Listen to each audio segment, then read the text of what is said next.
And good morning. It is a Friday edition of Glenn Clark Radio. That would probably make me Glenn, and then the Griffin's over there. And since it's Friday, that means the Chief Grand Poobah, Stan the Fan Charles, is in studio with us. Good to see you. How are you, Stan? I'm fine. How you guys doing? All right. Late night last night, obviously. Ravens picking 30th. Nate Wiggins, the cornerback from Clemson, is the pick. Got it all in before midnight. I was kind of surprised. Yeah. It felt like it was everybody had said like 11:45 was about the time. Traffic wasn't too bad driving back.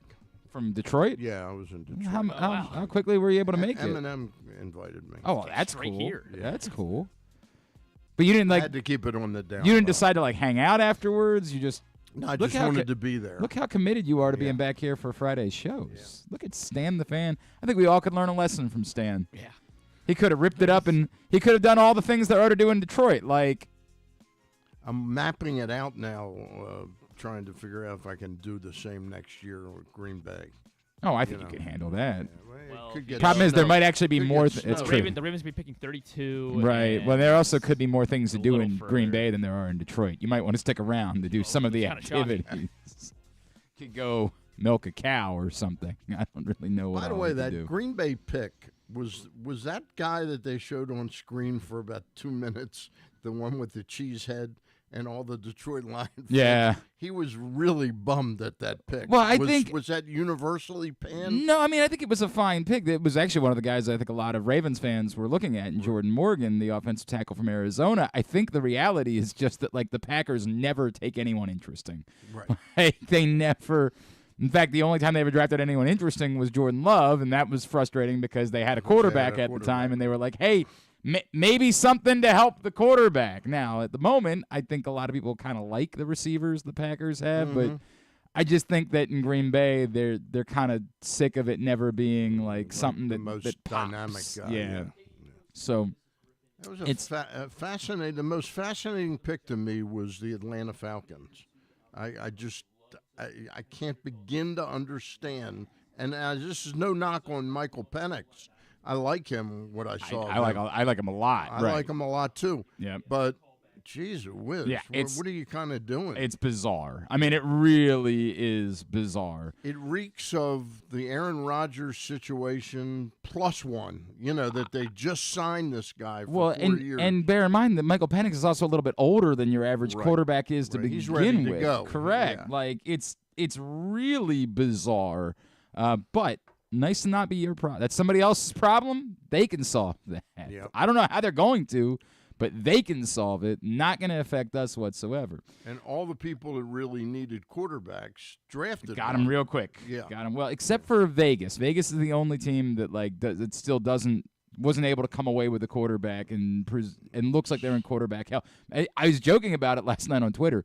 I don't know what the ramifications would be for the Falcons to try to move Kirk Cousins before he ever played a game for them. Right. I have no idea what we've never seen that before. And I'm not suggesting that they will. I don't think they will. I think that they'll at least have him play this season and then see where they are from there. They must have figured out and calculated the eventual hit that they'll have to take. Well, I think we're entering into I think the Russell Wilson thing shows that we're entering into new territory in the NFL where teams are saying – And this spits. I gotta move on from it spits in the face of what we said about why quarterbacks didn't need to seek guaranteed money. That was a big part of the conversation with Lamar Jackson. Is like, why are you so obsessed with guaranteed money? The quarterbacks always get their money. They never not gotten their money. Well, Russell Wilson didn't get all of his money. It was the first time that a team ever said, "We'll go into, contract hell to get rid of a quarterback." So it will be interesting to see if that opens up the floodgates. Like it's funny, but man, we're getting off a little bit, but we'll get back there, I promise.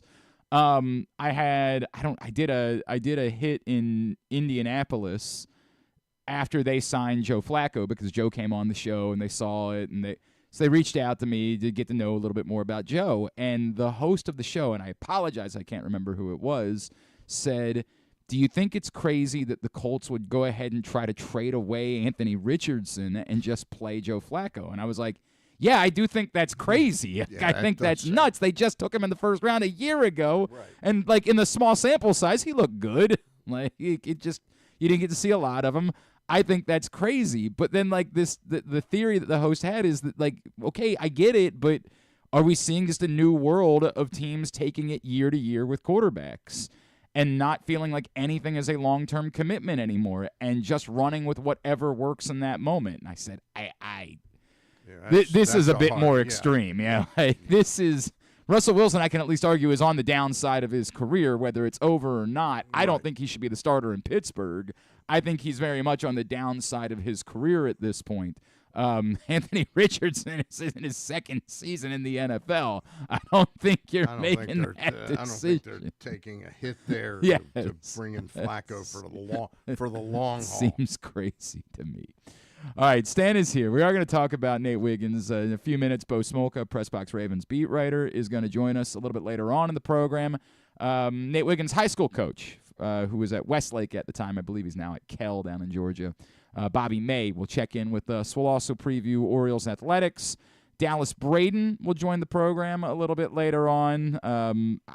Look, there's clearly a lot to talk about with the Athletics away from the field, but the truth is they're probably a little bit more compelling. I don't want to oversell that, but a little bit more compelling than we expected them to be coming into the season. They are not moribund to start the year. They actually have a little bit of pitching, and we're going to see some of that pitching this weekend. Let's hope we don't see one pitcher.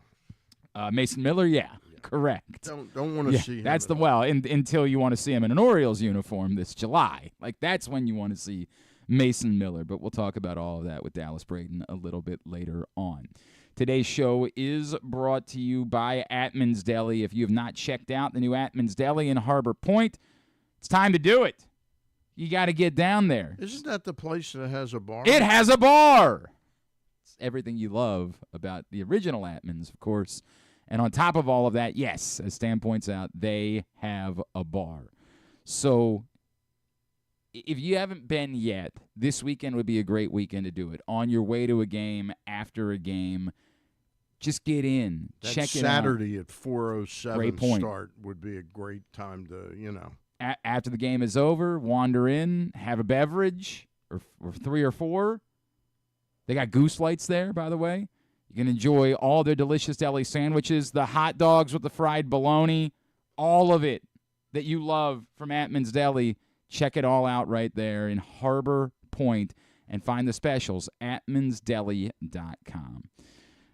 Stan, you asked me, as we got in here this morning, what I thought of the pick. And I'm in a weird place, right? Because I think, one, there's I know every time a team drafts a player, they always go out of their way to say, you're not going to believe this. This was the guy we always wanted. This was this is crazy how the board worked out. He was always the guy and that's a lot of times hogwash. Now, it's two things that are interesting to me is that the night before the draft, Daniel Jeremiah changed his mock and had the Ravens taking Nate Wiggins from Clemson. And I think if there's one thing that we know, Who Daniel... did you change it from? I don't remember who it was beforehand. Right. But if there's one thing that we know that Daniel Jeremiah, who he's plugged in with, it's, of course, his former franchise. It's the Baltimore Ravens and their way of thinking. And then I'll add to it all of this. If you've seen this video of Dabo Sweeney from last night at Nate Wiggins' draft party, like there's a lot of hubbub that apparently Dabo Sweeney's and the Ravens talked about it, had been texting with the Ravens a lot. There was apparently a connection that existed and a belief that if Nate Wiggins was on the board, that was who the Ravens intended to take at 30. Now, would that have been different if one of these offensive tackles that everybody was high on had been sitting there at 30? And I think that's the part of this conversation that we're really having is a little bit about Nate Wiggins, who I think there's a lot to like. Certainly from a height perspective, he looks like your typical outside corner. He is a bit more slender than your number one type of corner usually is. So it'll be interesting to see. There had been some knocks on him as a tackler. The Ravens were being a bit defensive about that in their press conference last night, suggesting that he has no problems whatsoever as a tackler. Deion Sanders wasn't much of a tackler once upon a time. It worked out okay for him. I believe I've heard he's in the Hall of Fame. I don't know enough to have a strong statement about Nate Wiggins, the tackler. I do know that he's a bit slimmer than your typical top outside corner is. But from a height perspective, he checks that box. And there's a lot on film that makes you like what he can do one-on-one on the outside. And the Ravens would like probably to play Marlon Humphrey a little bit more on the inside. They weren't able to do that as much a year ago. So I feel like in that way it makes sense that this was something that they were considering. I think the measurement, though, is, right, but what about the offensive line? Like, that's the difficulty. I have no problem. I think the Nate Wiggins pick in a vacuum looks good. I think he's a capable player, and I think the Ravens have told you over and over and over and over and over again that they're going to build from the outside in defensively. That's what they believe in. That's what the analytics tell them to do. Mike Elias is hanging out in the draft room last night. Like, they look at data, and their data says defense is built from outside in, not the other way around. Okay, all good, no problem with the pick. The problem is you're still going into a year where 3/5 of your offensive line has to change, and I'm hard-pressed. I guess they could still move up in round 2. That's what I'm thinking is, and I'm far from a draft Nick, but there was so much spent on offensive talent last night, meaning wide receivers and quarterbacks, that if they move up, there's got to be a couple linemen that they like in the second round. And maybe they like so much that they believe they can be immediate starters even if they're in the second round, right? Like, maybe that's what they I was told that Patrick Paul from Houston is someone that they like a lot. Kingsley Suamate, I don't even remember how to pronounce his last name, from BYU is still on the board, but I presume he's going to go pretty quickly in round 2. I don't think he's going to last where the Ravens are. It'll be interesting to see if they get aggressive to try to make sure they get someone that they believe is a day one starter at right tackle, or if at this point they're saying, look, we're going to do strength in numbers. We're going to draft more guys, and they can go compete for starting jobs, but at this point we're not. We think we're going to have a bunch of guys, and somebody's going to prove to be good enough in order to be the starter. That's quite possible, but admittedly, Stan, a little unnerving in terms of talking about an offensive line that's going to have a lot of moving pieces. Yeah, I'm concerned. Yeah, well, there's cause for concern there, But the one thing I have faith in that building is Eric DaCosta. I'm a staunch DaCosta backer, and I have a feeling he's got contingency plans, in play. I think the contingency plans are. I talked about this a little bit last week because I wouldn't have been. I don't think they should have just stretched and taken, okay, well, Guyton's off the board. Let's just go with whoever the next guy is. It's got to be an offense. I don't believe in that. And I have said that if the answer is we've drafted Faalele and we've drafted Voorhees and we've drafted Ben Cleveland and these guys have to play. Like, we got our draft picks have to play at some point, and that's just the way it's going to be, then so be it. We're going to have to choose to have faith in the guys they've drafted before, not just the guy that they draft now. There's a difference between them doing that and me having supreme confidence in it, though. I get it. What's the free agent market like? It's thin. Thin? It's thin. It's thin. Okay. It's not. And it doesn't mean that they won't still bring somebody in. Yeah. Yes, correct. But it's. I don't know that you're confident that right now, and I'll try to pull up who the top offensive line free agents are just so we can talk about it. I don't know that you're feeling anything dramatically different about any of the guys that are out there. Look, any chance we could be trading Lamar to get Flacco I don't back here? think that's going to end up being the path. I don't think they're I'm listening to that. Yeah. Right. I hear Indianapolis right there, is thinking of playing him over Anthony Richardson. Right. Well, I mean, that would solve a problem for Indianapolis. That would take the pressure off of them. Well, no, wait. Are you traded Flacco back to the Ravens, so they wouldn't have to deal with the debate there? That's a great point. Who's out there? Andrus Peat is out there. Ah, yes. Yuck. There ain't a lot. Mekhi Becton is what is Mekhi Becton still doing on the free agent? I got to be honest with you. This is straight shoot. These are offensive linemen we're talking. It's possible that Mekhi Becton has been bad for 3 years, and I'm just not aware of it because unless you're in that market, you're not paying attention to it.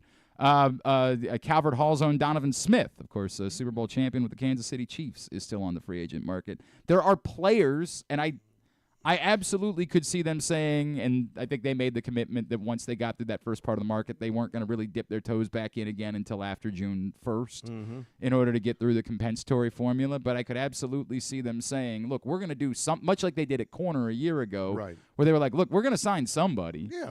We're going to do that. And of the two corners they signed, one of them worked out really well a year ago. The other one, was Rock Yassin, and that's what it is. Like, they did that. Yep. They did it at edge rush last year, and it worked out pretty well on both parts. Now, one of them they didn't sign until after the season began, but he ends up sticking around long term. I won't be surprised at all. And there could still be more veterans who are cut before June 1st, that after a team looks at what... I'm sure that factors into their equation in what they did last night, that they weren't going to stretch on the value at where they were at. Right. Yeah, and it's like, so we went into last night, with these positions circled, wide receiver, offensive line, corner, but it was also kind of like they have depth, not depth that has experience or that you have a ton of confidence in, but they have players at all these positions, so it kind of makes sense that they're going this best available route. I absolutely believe they were going to address corner at some point fairly early in the draft, in part because it's what the Ravens do. Like, they draft corners. They do that. Eric DeCosta has made it clear. He is not hidden from it. Like, corner is a priority in the Eric DeCosta era of the Baltimore Ravens. Yeah. So I can't be surprised that they drafted a corner.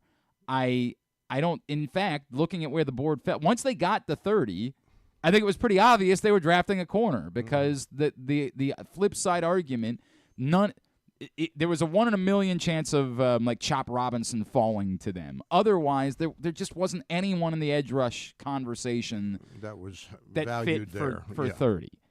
Once Tyler Guyton went off the board, that was the last of the offensive tackles that you really felt was worthy of the conversation at 30. So now it seemed obvious. I guess they could have taken another wide receiver. They could have taken like A.D. Mitchell from Texas if they wanted to, but Ricky Purcell. Yeah, that was surprising how early he went. I'll tell you what got me excited was the post-pick talk on ESPN. I happen to really admire Louis Riddick. I like Louis Riddick a lot. I lean in to listen. He said this was his favorite player to watch. Maybe we should try to call Louis Riddick, Griffin, see if we can't track him down. He's probably a very busy man getting ready for another day of maybe NFL next draft week coverage. would be better. He'd be more available next week. Look, I think a lot of people really like Nate Wiggins, and I don't. Again, I think all of this conversation is shaped by two things. I have no issue with the pick itself. I think it's a good pick. It's more a conversation about the team as constructed, and you can't help but notice that you are uneasy about the way this looks along the offensive line. That's it. That's the entire. I like Nate Wiggins. I think he'll turn out to be a good football player. I'm uneasy about the O-line. We've been through this a lot. A couple years ago, I liked Kyle Hamilton, but I was uneasy about wide receiver, right? Like, we're going to go through this where you're going to say, I can like the pick, but also there's a bigger conversation about roster construction that I think needs to be had.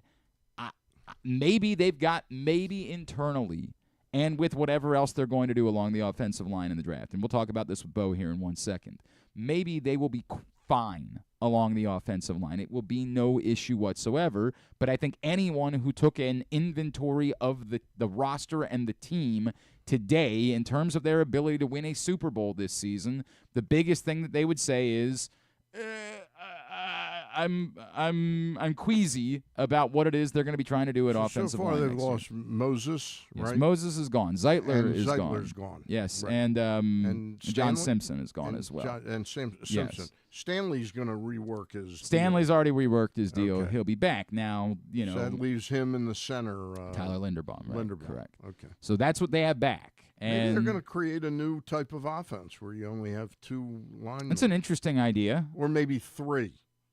Okay, so they could trust one of these other guys. Right. So now they're going to put like two special teams kind of players because you still have to have somebody standing in the position even if they're not a This is traditional where offensive Flacco line. comes in. Okay, now They tell me get more. Flacco The play, and we get 2 quarterbacks. No, this at is, the same that time. might be what they're doing in Atlanta. That might be the strategy that they have down there, is to put 2 quarterbacks on the field. All right, we'll talk to Bo here in just a second. Today's show also brought to you by your local Toyota dealer and buyatoyota.com. They're the proud sponsors of County Sports Zone. CountySports.zone is the website for you to find out all of the latest in terms of high school sports, boys and girls lacrosse, baseball and softball, scores, schedules, rankings. You can play pick'em. Everything right there at CountySports.zone. We are just a couple of weeks away from getting into the championship season in spring sports, so get caught up right now. CountySports.zone, proudly sponsored by your local Toyota dealer. Let's bring in our PressBox Ravens beat writer. He is Mr. Bo Smolka, and he is with us this morning on GCR. Bo, it's Glenn and Stan. Always good to chat with you, sir. Thank you for taking the time for us this morning after a long night. Well, you're welcome. No problem. So, Bo, I guess, let's measure it because it's what we've been talking about in the first segment. Your thoughts on Nate Wiggins, and at the same time, your thoughts on what the Ravens didn't do with the 30th pick. Well, I mean, I think, a lot of people expected them to get an offensive tackle in the first round, and there was a run on some of them, and I know Guyton went right before they picked. So you could argue that maybe they could have hoped what they didn't get was an offensive tackle. But cornerback's an area of need, too, for this team. There's no question about it. And to hear Eric DeCosta afterward say they had Wiggins ranked as a top 20 player for them. And so I think with the run on the quarterbacks, everyone always seems surprised when there's a run on the quarterbacks, but there's a run on the quarterbacks every year. Yeah. So the hope is always there'll be that kind of run and players will get pushed down. And so especially with all the offensive players taken right away, the defensive players just kind of kept getting pushed down. So in the end, the Ravens had their choice of 3 or 4 cornerbacks, really, but it is a position of need. And the other thing that comes up with that pick is, and I asked Eric DeCosta about this last night, at the pre-draft news conference, he was very clear that he thought this draft was especially deep at wide receiver and offensive line. It was not as deep at cornerback. And so I asked him if he felt a greater sense of urgency to get that position attacked early. And he basically said yes. He really thought if they did not come out of the first round with a cornerback, they weren't sure they would get one that was kind of starting caliber. So I think that also weighed in his calculations. It's fair. I guess the question sort of comes to hang on. Let me stay with Wiggins, and then we'll get back to the offensive line conversation from there. As far as Wiggins is concerned, did you get the sense that he is someone they're confident day one is an outside starting type of corner, and it gives them that sort of flexibility that they've always liked to have with Marlon Humphrey to play him inside a bit more? I think so. John Harbaugh specifically said they view Wiggins as an outside corner, and he's on the smaller side, and I think that's one of the questions people had about him. He played under 180 pounds at Clemson. Eric DeCosta and them said last night, we'll get him in the weight room. I'm not there. Have no worries about his size. Both he and John Harbaugh praised his physicality. John Harbaugh said he's not afraid to come up and smack people. So I think we'll see him get a little bit bigger. And John Harbaugh did say specifically he sees Wiggins as an outside guy. And we thought all along that we thought Humphrey does well when he's in the slot. I mean, it's just one thing. He's good at playing close to the line of scrimmage. He's physical there. There are multiple ways they can use them, but I think Wiggins you're more likely to see outside. Bo, what are the chances that the Ravens will try and move up now in the second round? Are there some offensive linemen that you see that you kind of can tell that they like?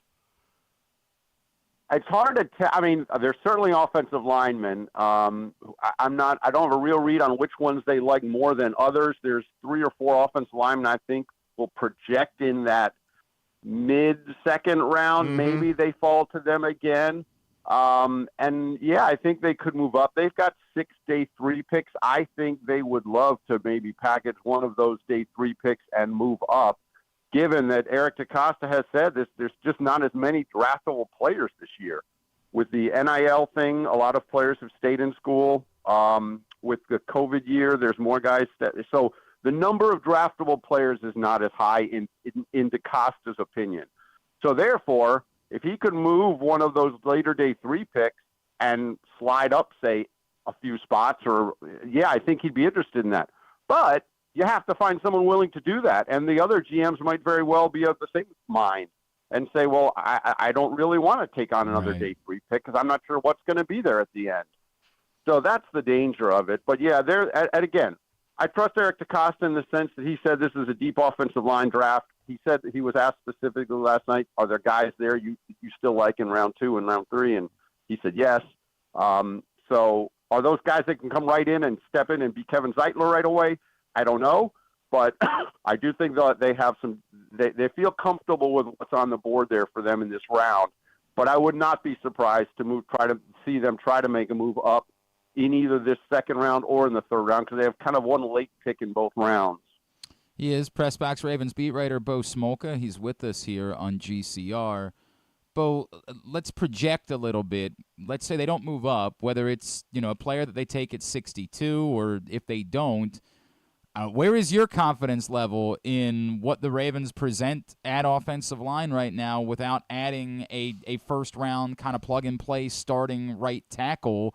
At the moment, it's Daniel Faalele, or they move Patrick McCary out of that role that he had sort of settled into where he can be the swing offensive lineman, and they just commit to him as a starter, along with 2 new guards, whether it's Voorhees or Sala or whoever it might be. Where is your confidence in Ben Cleveland, of course, is in that conversation, in how much they're going to be moving things without adding in kind of an obvious plug-and-play starter this weekend? Well, I mean, that's the thing. Where's my confidence? It's probably not hugely high, but this is a choice they made, and the right guard's the question, certainly. Faalele played some, and there's some tackle choices they might go for in this next round. I know Blake Fisher from Notre Dame is a guy that they might look at, but again, I mean, they're also the 2 guards are also a serious issue, and you mentioned the names there. I mean, Sala, they briefly toyed around with him as the idea as a starter last summer, but then when push came to shove, he didn't play a snap all year. And John Simpson played every single snap, including and Sala didn't even play in the last game that had no ramifications. I thought that was kind of odd. So he's obviously a little farther away than they thought. Where can he be now? Can he jump right in and start? Voorhees, of course, is to me a real intriguing guy. This is the one who tore his ACL before the combine last year, and the Ravens traded back into the draft last year to sign him, knowing he'd be a complete wash for 2023, but in the mix for 24. John Harbaugh told me last summer that they had a 3rd-round grade on him before he got hurt. So I think they have high hopes for him. They've said all the right things about him pounding away in the weight room and so forth. I think he's one of the more intriguing names for this summer. But it's fair. There's a lot of questions still, and they did not plug that right now. So can a 2nd-round or a 3rd-round guy come in and jump in right away and play? Well, he might have to, or he'll certainly be in the mix too. And it's an important thing because they just signed Derrick Henry. They have Lamar Jackson. They're going to try to win at the line of scrimmage like they always do. And it's a significant issue. But what do you make of the story making the rounds about Dabo Swinney being in contact with the Ravens and sort of saying, please take this guy, Wiggins, at number 30? I don't doubt these guys are going to advocate their players. They should. I think probably all the defensive players were starting to get a little bit offended, maybe that none of them were getting taken, and they're sitting around seeing offensive guy. I mean, Kyle Hamilton even joked on a tweet last night and said there needs to be affirmative action for defensive players. What's going on here? And so, yeah, I mean, I think these guys are going to advocate for their guys, and I think that I think probably some defensive players. There were defensive players that didn't get picked last night that thought they would. And so I think there's probably a little bit of humility there with some of these guys. And Dabo Swinney's just saying, look, this is a player. I mean, this is a guy you want. But it sounds like DeCosta had him identified all along, and John Harbaugh said as much as well. Harbaugh told us that they were joking before the draft and said, hey, could you imagine if Wiggins falls to us? Because I think that was the guy they had their eye on all the time. DeCosta called him. He said he thought he was the best cover corner in the draft. So, to take their word at it, it looks again like a guy that they had picked in their top 20 somehow drifted down to them. Yep. Bo, you mentioned, obviously, everybody's going to talk about the offensive linemen, but they have 2 more picks tonight and 6 more slated for tomorrow. And I still think they could use some depth. Give me a rundown for you. What would your priorities be if you were in the shoes of Eric DeCosta right now? Well, the offensive line, I think, has to be the priority. But I also think they should be looking at another edge rusher because you don't know what you're going to get out of David Ojabo. You don't know what you're going to get out of Kyle Van Noy in another year. So I think they have to be looking there.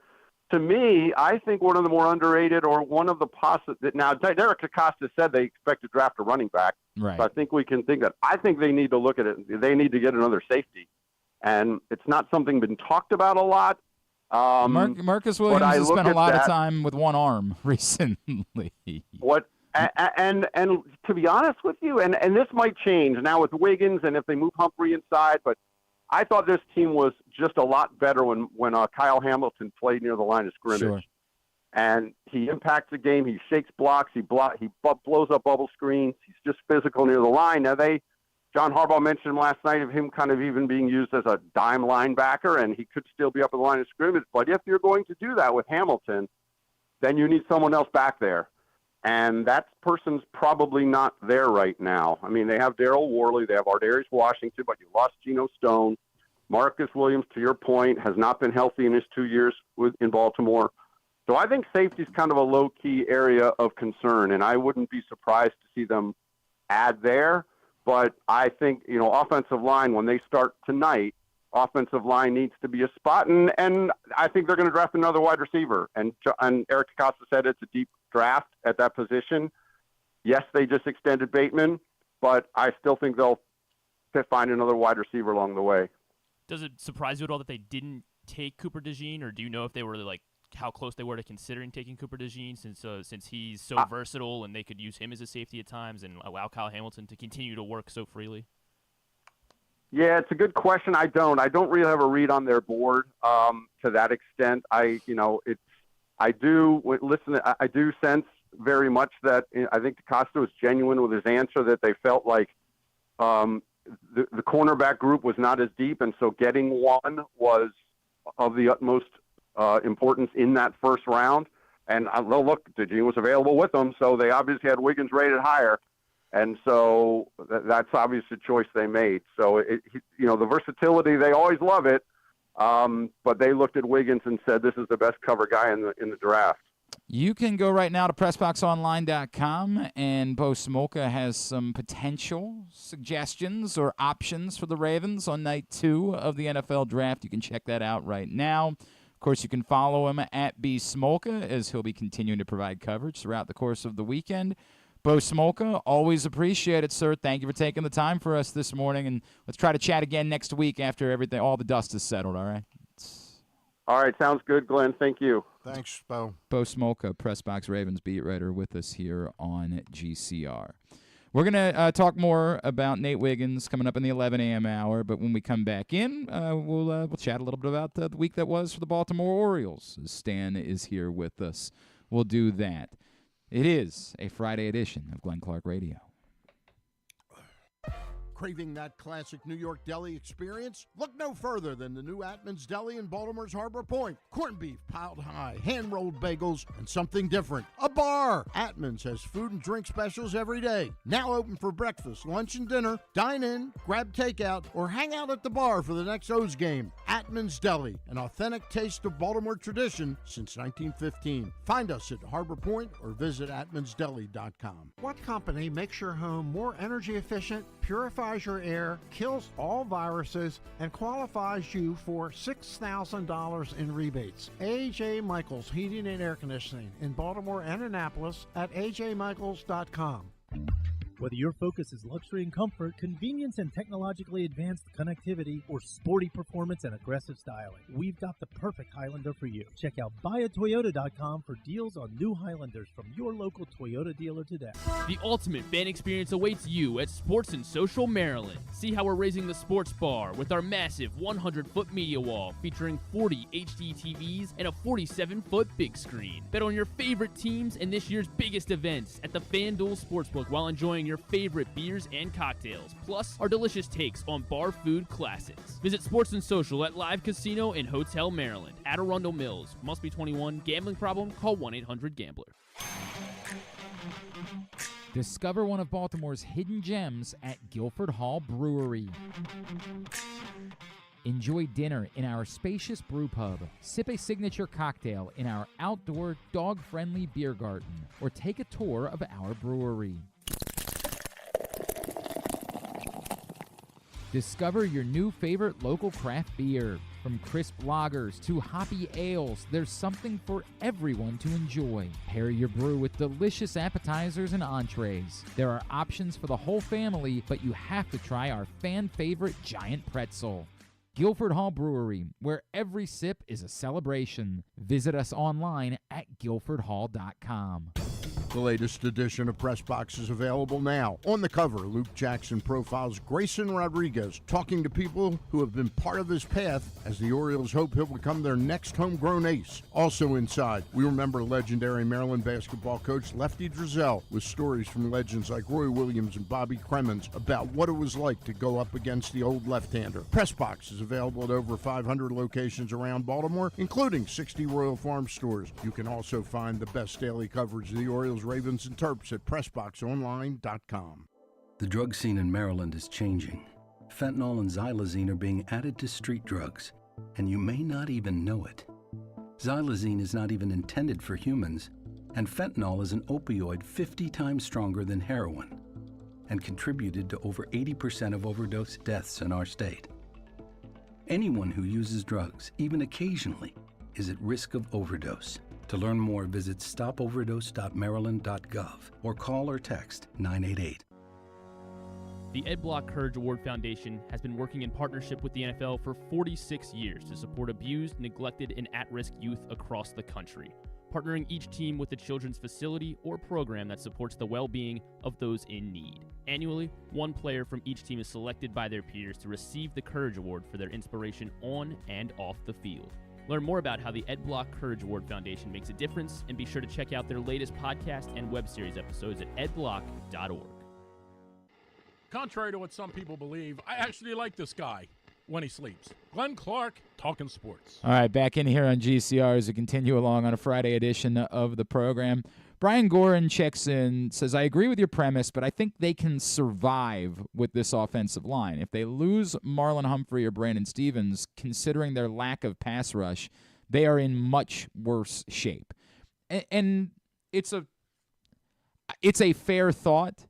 I guess, you know, I got to see the line before I even know they can survive with it. I have used the same term. There is a part of me that believes you drafted these guys, you believed in them when you drafted, they got to play. Like, that's the way that it works. This is how, once you pay your quarterback, the draft picks have to mean that much more. If you draft a player, it can't be a wasted pick.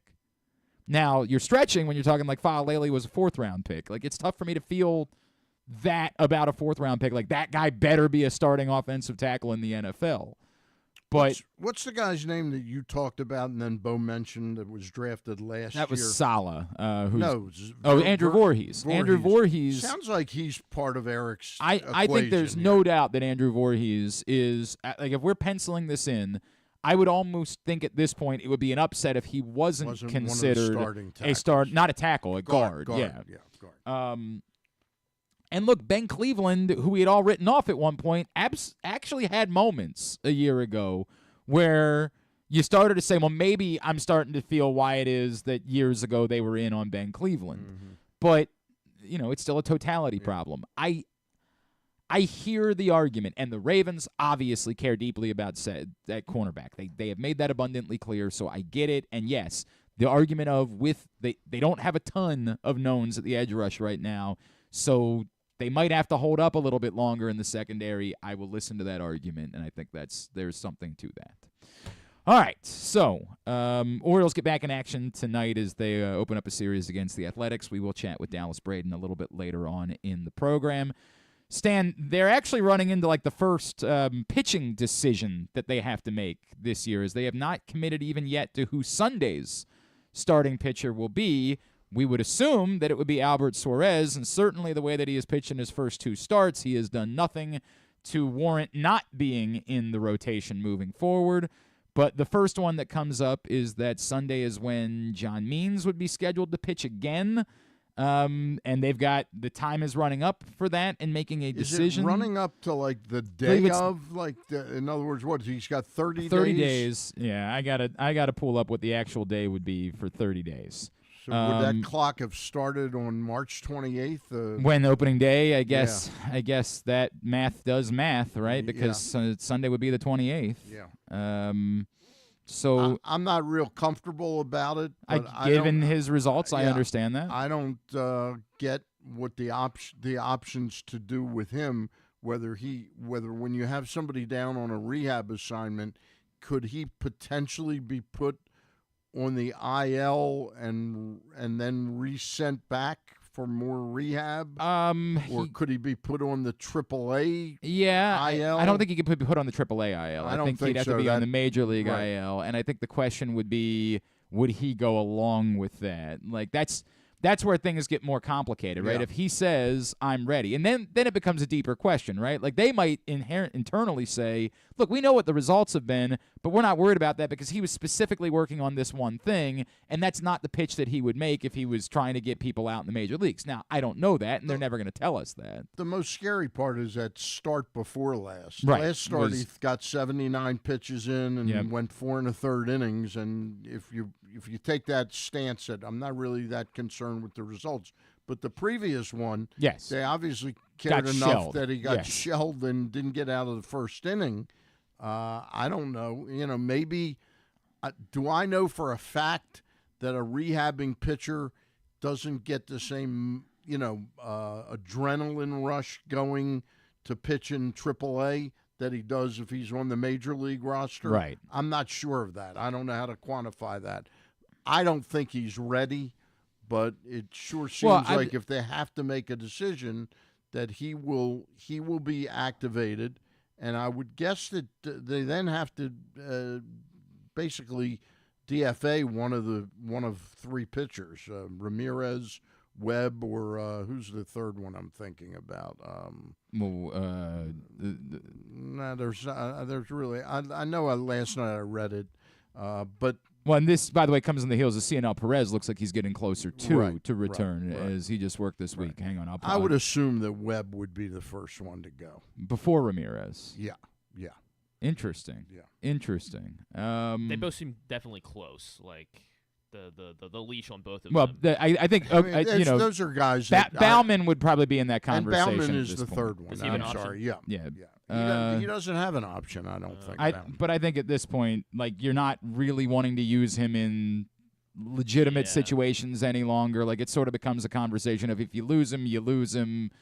Those are 3 guys that if they're with us past June 15th, then there's something wrong. Yeah, somebody's been hurt. Somebody's been. I get it. And to the point, like, whatever decision you make now with Means, you're going to have to make another one for CNL Perez and probably another one after that for Kyle Bradish at this point, and that's not too much longer after Means. And you got Tyler Wells. Tyler Wells will come back at some point 100%. Stan, I wondered if the answer on Means isn't it's a piggyback situation. It's we're going to pitch Means and almost like an opener. Right. And we're going to a 2 to 3 inning opener. That's what our goal is for now with John Means, and Albert Suarez becomes the piggyback to John Means, which would make an amount of sense, right? Yep. You get a lefty-righty, there's some sense to that. I know somebody would feel like that's a demotion for Albert Suarez, who's done nothing to deserve a demotion, and there's no question about it. But going into when he pitches, he's not going to throw 9 innings.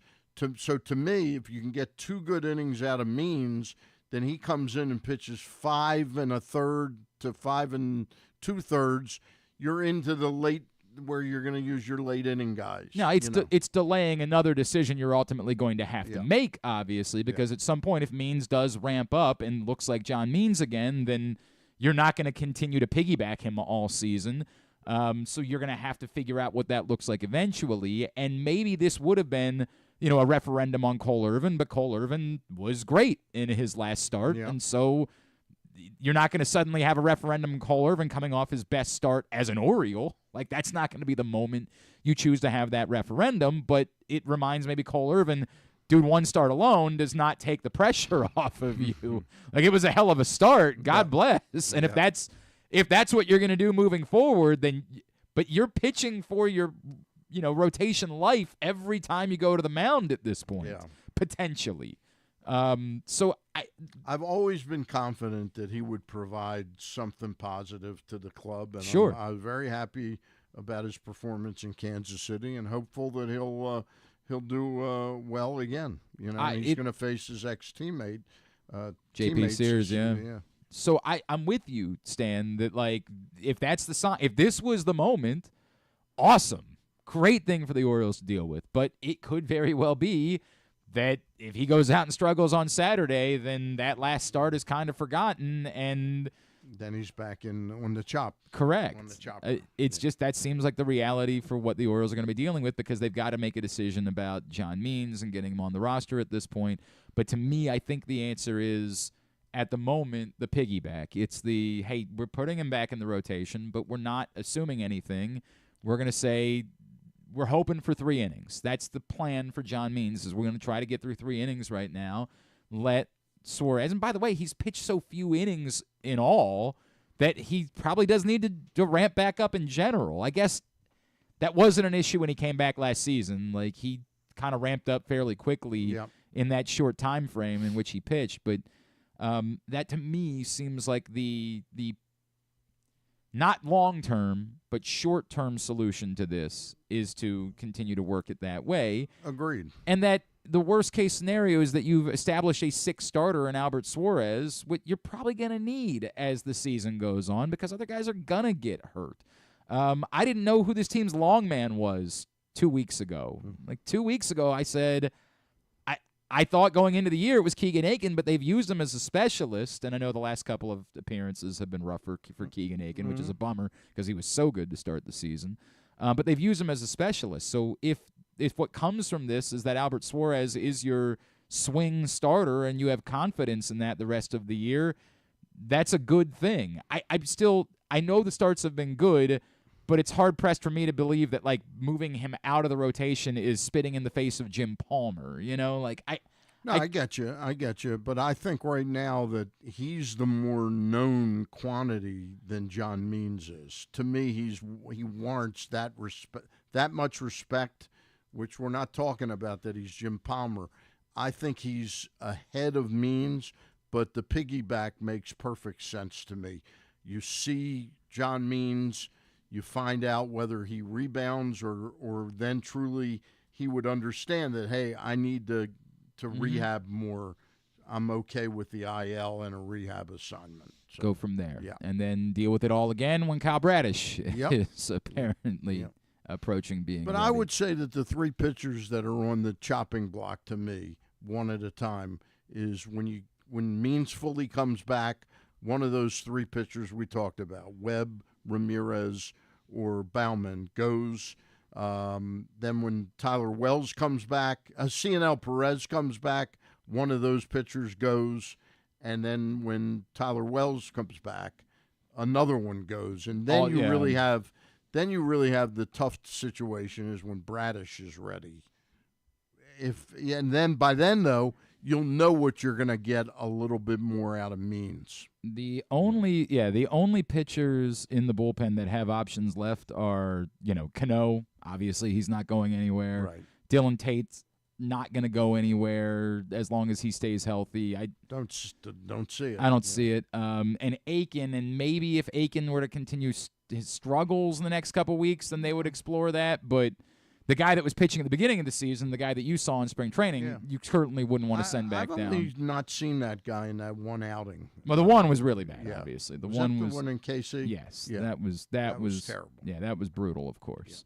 The other, since the last time you and I talked, obviously Heston Kjerstad arrived back in Baltimore, and the greatest question in the history of the Baltimore Orioles: how do you get all of these guys into the lineup when you're facing a righty? And my God, what a better question that is than so many questions that we have asked about the Baltimore Orioles over the years. But it does remain a question. Like when they're facing righties, the other day it was Ryan Mountcastle who was out of the lineup, and they were kind of able to justify that because he was a little banged up, and but he was available. He still came in to pinch hit, and he's clearly played since then. Yep. So is it just everybody has to take a turn sitting against a righty moving forward? I think that looks like that's for now. That's what as they look at Kjerstad, and while Hayes is out, they're going to give Kjerstad a good look. I'll tell you one move I did not like the other day, and you know me, I've been a Mateo guy. That I said at the end of last year he's going to be on Brandon Hyde's team. They really like him. I thought that Jackson Holliday on Tuesday had perhaps his best game as a pro, as a major league player. Okay. He had the hit, a walk, and I think he hit another hard line drive. If I'm facing Randy Johnson, Right. I understand him sitting. I thought that when you get a player of that caliber who's struggling and he shows some signs that, hey, I might have this figured out, I didn't get him sitting against Tyler Anderson. Even if Tyler Anderson looked great, obviously. But even if Tyler Anderson made him look silly, Yeah. I'd rather take my chances on Jackson Holliday doing something special in that game over Mateo. So then what are you Mateo's really only on the team to hit against lefties, right? I get that, but so are you sitting Mateo, or are you maybe sitting Mullins? Everybody was really. I'm probably sitting Mateo. Okay. In that case, yet on Wednesday, I'm against Tyler Anderson. Given the game that Jackson Holliday had on Tuesday, You just want him to have the opportunity to try to build off of that. I wanted him to build off of that, not get 2 days off. I get what you're saying. It's a tough thing, and in a way, I appreciate the Orioles are saying, look, we're putting the guys on the field that we believe, based on the numbers, give us the best opportunity, and they try to take the emotion out of it in that situation. As it turns out, Jorge Mateo ended up, lining that double down the left field line, and that was an important moment in the game. Of course, the irony being after he failed to get a bunt down, right? Like that, he stumbled into the success that he found. But I hear the argument. Stan, I get it, and it is a little bit more interesting to me because I had suggested that the Yankee series was the first time I would think about looking at where Jackson Holliday is. I've said, all along, I wanted Jackson Holliday to be here, but I specifically wanted him to be here because of the PPI program, right? Like that's the reason that I thought that Jackson Holliday needed to be on this team. I also understand they don't really have this square peg round hole here. If Jackson Holliday were to be sent back down, Jordan Westburg can play second base. But none of the other guys that you want in the lineup are guys that would play third base. You'd be going right back to Ramon Arias. So in that way, I'm kind of willing to ride it out a little bit more with Jackson Holliday. But the same judgment that I had for Tony Kemp, which is that you can't justify the production for a major league team trying to win a World Series at some point. And I don't know what the date is. You do have to be willing to measure everyone else by that standard as well. And while what's best for Jackson Holliday is for him to be here and to play and to go through the struggles and work through it, I got to measure what's best for Jackson Holliday versus what's best for the Baltimore Orioles to try to win a World Series in 2024. And so I don't know what the date is. I keep saying that. I don't know when it is. It's certainly not before 50, at-bats. It might not be before 100 at-bats. But at some point I have to take a look at what Jackson Holliday is doing and whether or not at some point it's hurting the Baltimore Orioles and their chances of winning a World Series. And the Yankee series is the first series this season that you could really say is legitimately big for what the Orioles are going to do at the end of the year. These games matter more next week than the average game does. Yeah, they're 7-2 over the last 9 games, so I don't think that Jackson Holliday's being on the roster has surfaced as an issue at all yet. Sure, you'd like him to be off to a better start than he is, but Ross Grimsley points out to the start that Rich Dower got off to in his career. And then even re-emphasized the problem the second year. Was like 1 for 43. Look, Cal Ripken went through the elements of that, both 81 and 82. Yeah. I there's an old expression in baseball that these things have a way of working themselves out. And I think in this case, the way it's going to work out is that Jackson Holliday is going to figure it out before he becomes such an issue that they have to do something. I think he will figure it out. I have seen positive signs. To your point, he's hit the ball hard. I still feel like he's pressing a little bit. It still feels like at times he's swinging in spots where this is not the guy that we saw coming up through the system, that this is not where he'd swing. But he's also, as we've talked about, he's been squeezed a few times, and that maybe has impacted him in some of his swing decisions. I'm still very high on Jackson Holliday, and it's not today. Yeah, if they had a second baseman, by the way, if there was somebody else or if they had somebody else, that one of these guys that could play third, if Heston Kjerstad could be a high-level third baseman, then I might talk about this a little bit more. But at the moment, they don't really have anything else they could do, and so I'm bringing up the conversation, but I'm not making the statement. Yeah, I think it's a worthy conversation. Well, it's too early to make a statement one way or the other about Jackson Holliday, but the issue of measuring in putting the pressure, boy, he better do something against the Yankees or else we're going to lose the games. When he becomes an issue on whether they win or lose, that's when the push will come to shove. You and Eric Garfield got together last night? Yeah, we took a look at how all the minor league affiliates are doing.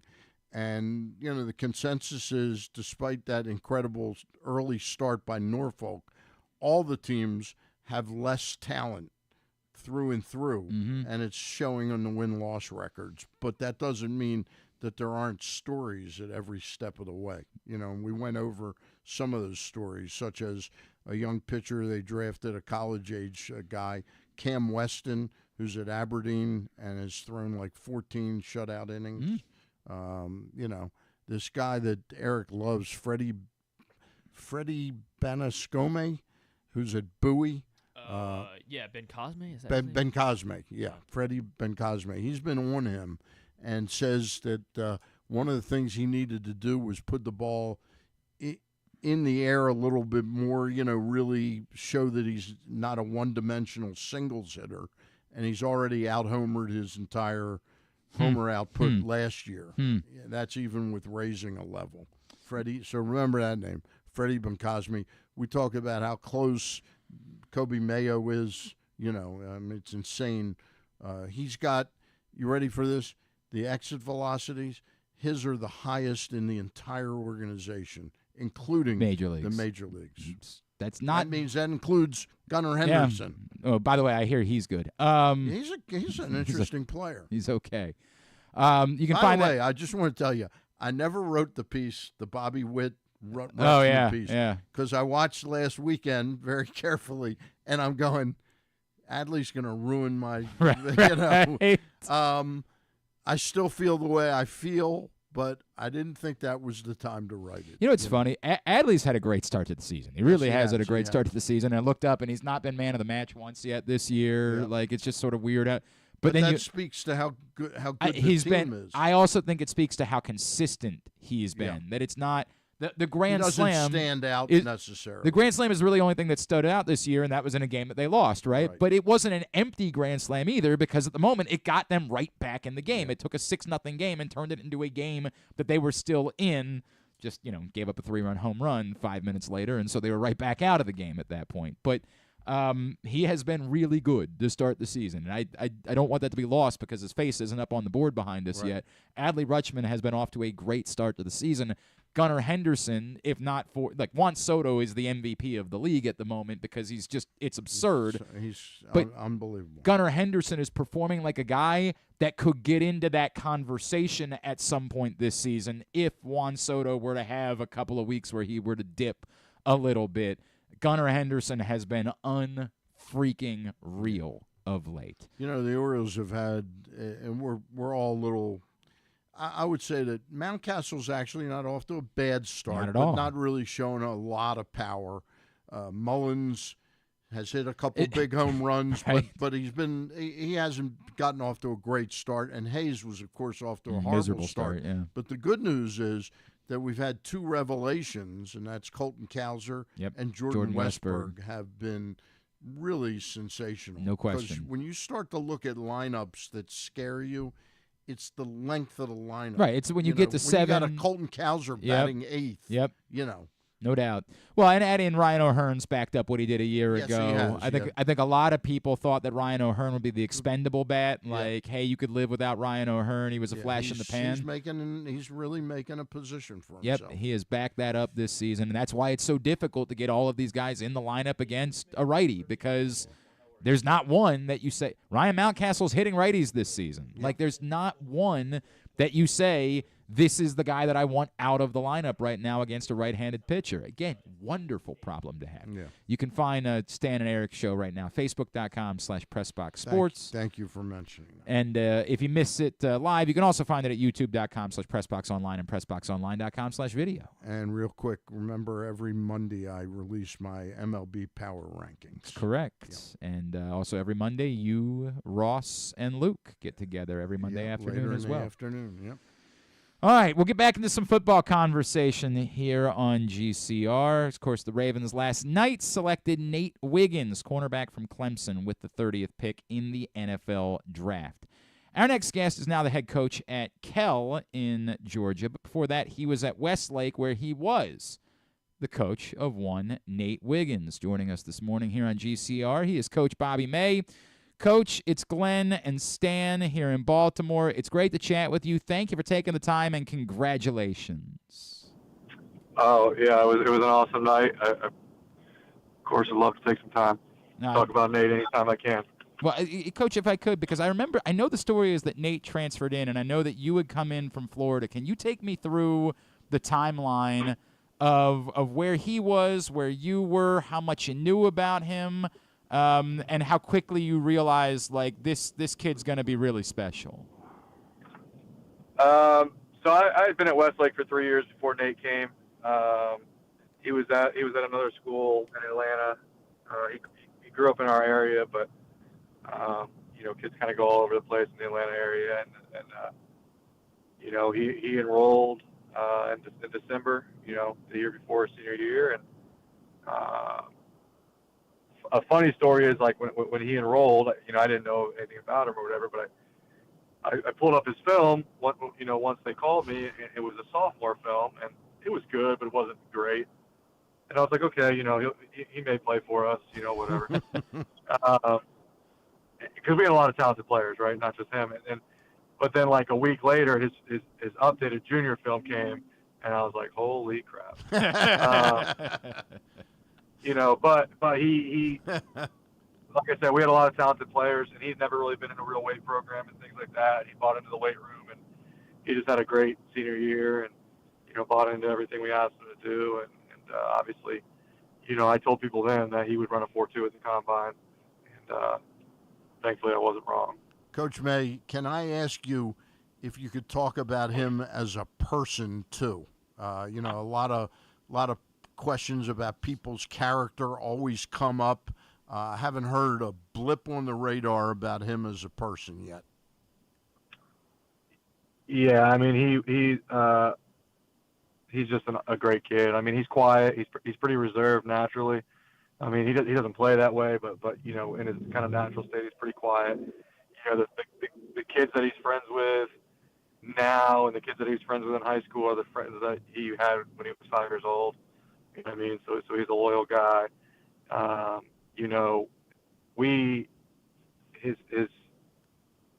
the teachers that got to see him and meet him and stuff like that at Westlake loved him, but we obviously were virtual for a while, during his time at Westlake because of COVID. But the time that he spent with his teachers, they all enjoyed being around him, and he's always obviously been talented, but he's always been coachable.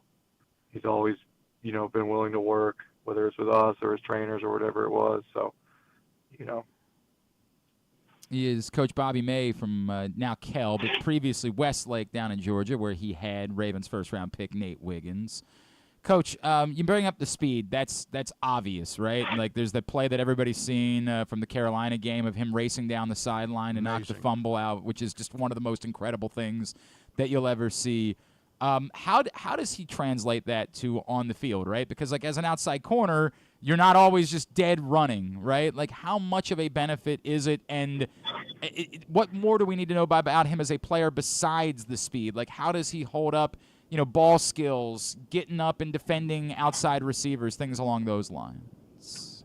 Yeah, so obviously he has top end speed, which is clearly applicable, but only in certain scenarios. But I think his short range quickness is elite as well, which is probably more applicable to corner.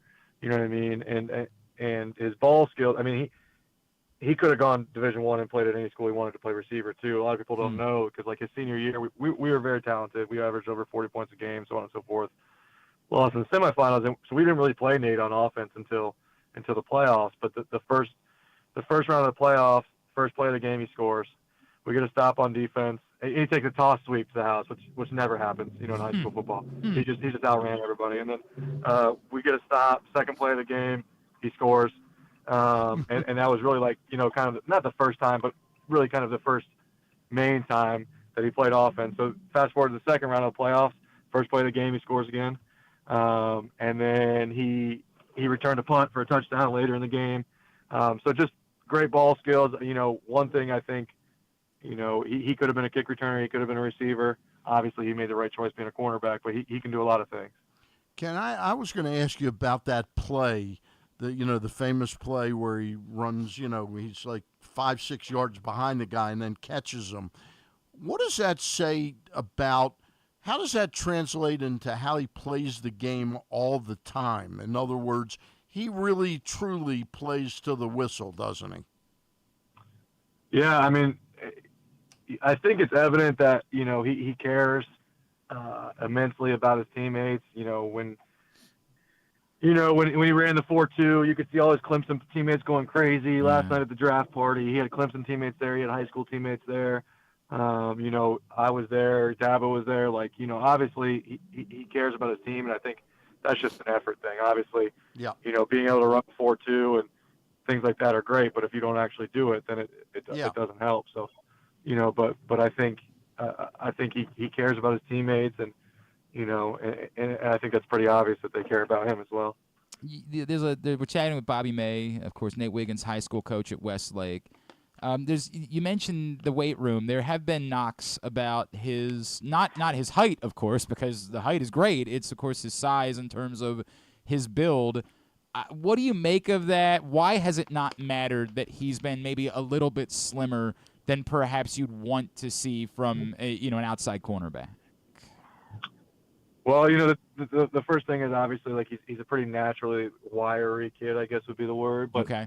But there's a couple other factors. I mean, the first thing is his senior year in COVID, our county was so not the whatever, but the program he was at just didn't have the resources, as far as the weight room and things like that. Then he comes to us, and COVID, they're not allowed in the building, they're not allowed to work out, so on and so forth. He went to Clemson as a 17-year-old. He's not even 21 yet. Right. So he's still very young. So there's a lot of factors, and I think there's not going to be any issue, once an NFL team gets their hands on him and things like that. I mean, he's not skinny. You know what I mean? He's still put together, even though he is obviously, not thick, if that makes sense. No, I understand exactly what you're saying. And then there are people that will knock him as a tackler. And look, I'll say I'd prefer my cornerback to have ball skills. Like that's the thing I want more. But the Ravens were very defensive about that when that was brought up last night. What should we know about Nate Wiggins as a tackler? Well, if you don't let him catch the ball, you don't need to tackle. So, I think that was Deion Sanders' philosophy. right. So, I don't think there's issues with tackling. Obviously he has to improve in every asset of his game. You know what I mean? And so do all these guys. But, it's the same thing. I mean, he has to get better, but he has to get better at a lot of things, and so do all these guys that were picked. But again, he doesn't tackle that often, so it kind of is what it is. Right. He doesn't have to tackle. Let's you keep it that catches, way. you don't have to tackle. Yeah, right. Let's keep it that way. Yeah, exactly. I like that philosophy. No doubt, Coach. right? No doubt. Coach, you mentioned you were there last night. We got to see a lot of the video of Dabo's reaction to it being the Ravens. I wonder, you know an awful lot about football. You know an awful lot about, the way that this organization is thought of. What did it mean to you that it was the Ravens? That this particular fit and the organization that Nate is going to? I know you would have been excited no matter who it was. But what does it mean to you that it's the Ravens? Yeah, I mean, so for me personally, like I grew up a Miami fan, so when Ed Reed and Ray Lewis and those guys were there, I somewhat became a Ravens fan. I also coached against Lamar Jackson when I was down in Florida. Oh God! So do you still have nightmares about it? Yes, yeah. So I follow those guys, and I root for South Florida guys with Lamar and stuff like that. So.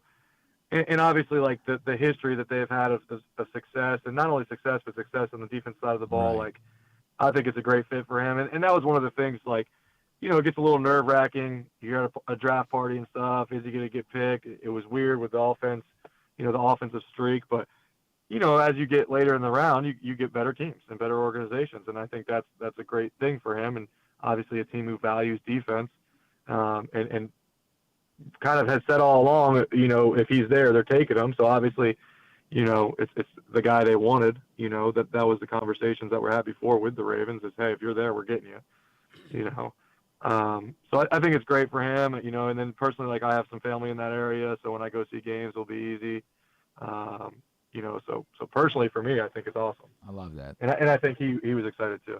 Surprise you that Dabo's, because I'm sure you've got a relationship with Dabo Swinney, that he sort of went out of his way is a little strong, but that he really voiced to Eric DaCosta that you really should take this kid. Any surprise there to you, Coach? No, I mean I think that speaks to Nate's character, and yeah, I have a decent relationship with Dabo. I coached Avion Terrell too, who's the other starting corner. Oh, yeah. But again, like I think it's easy for him to do that because of the type of kid and talent that Nate is. Like, obviously, nobody's going to show up and be perfect. None of these draft picks are, but he's got all the ability and he's got the work ethic and he's got the support. And I think obviously Dabo realizes that. Coach, really appreciate you taking the time for us this morning. I guess now the Nate's going to have his work cut out of him to surpass like Raven Johnson as the most popular Westlake athlete of the last few years. Because we've got some really good ones. Westlake has some really good ones. Some that I'm still really close with. So, but yeah, he's pretty popular right now. No doubt about it. Coach, congratulations. Thank you for spending a couple of minutes with us this morning to tell us about Nate. Yep, thanks. Coach Bobby May, who was Nate Wiggins' high school coach at Westlake down in Georgia. Appreciate him taking the time for us this morning. So a question I never ask about process. How did you, because we didn't know he was being drafted till like about 11 o'clock last night or 11:30.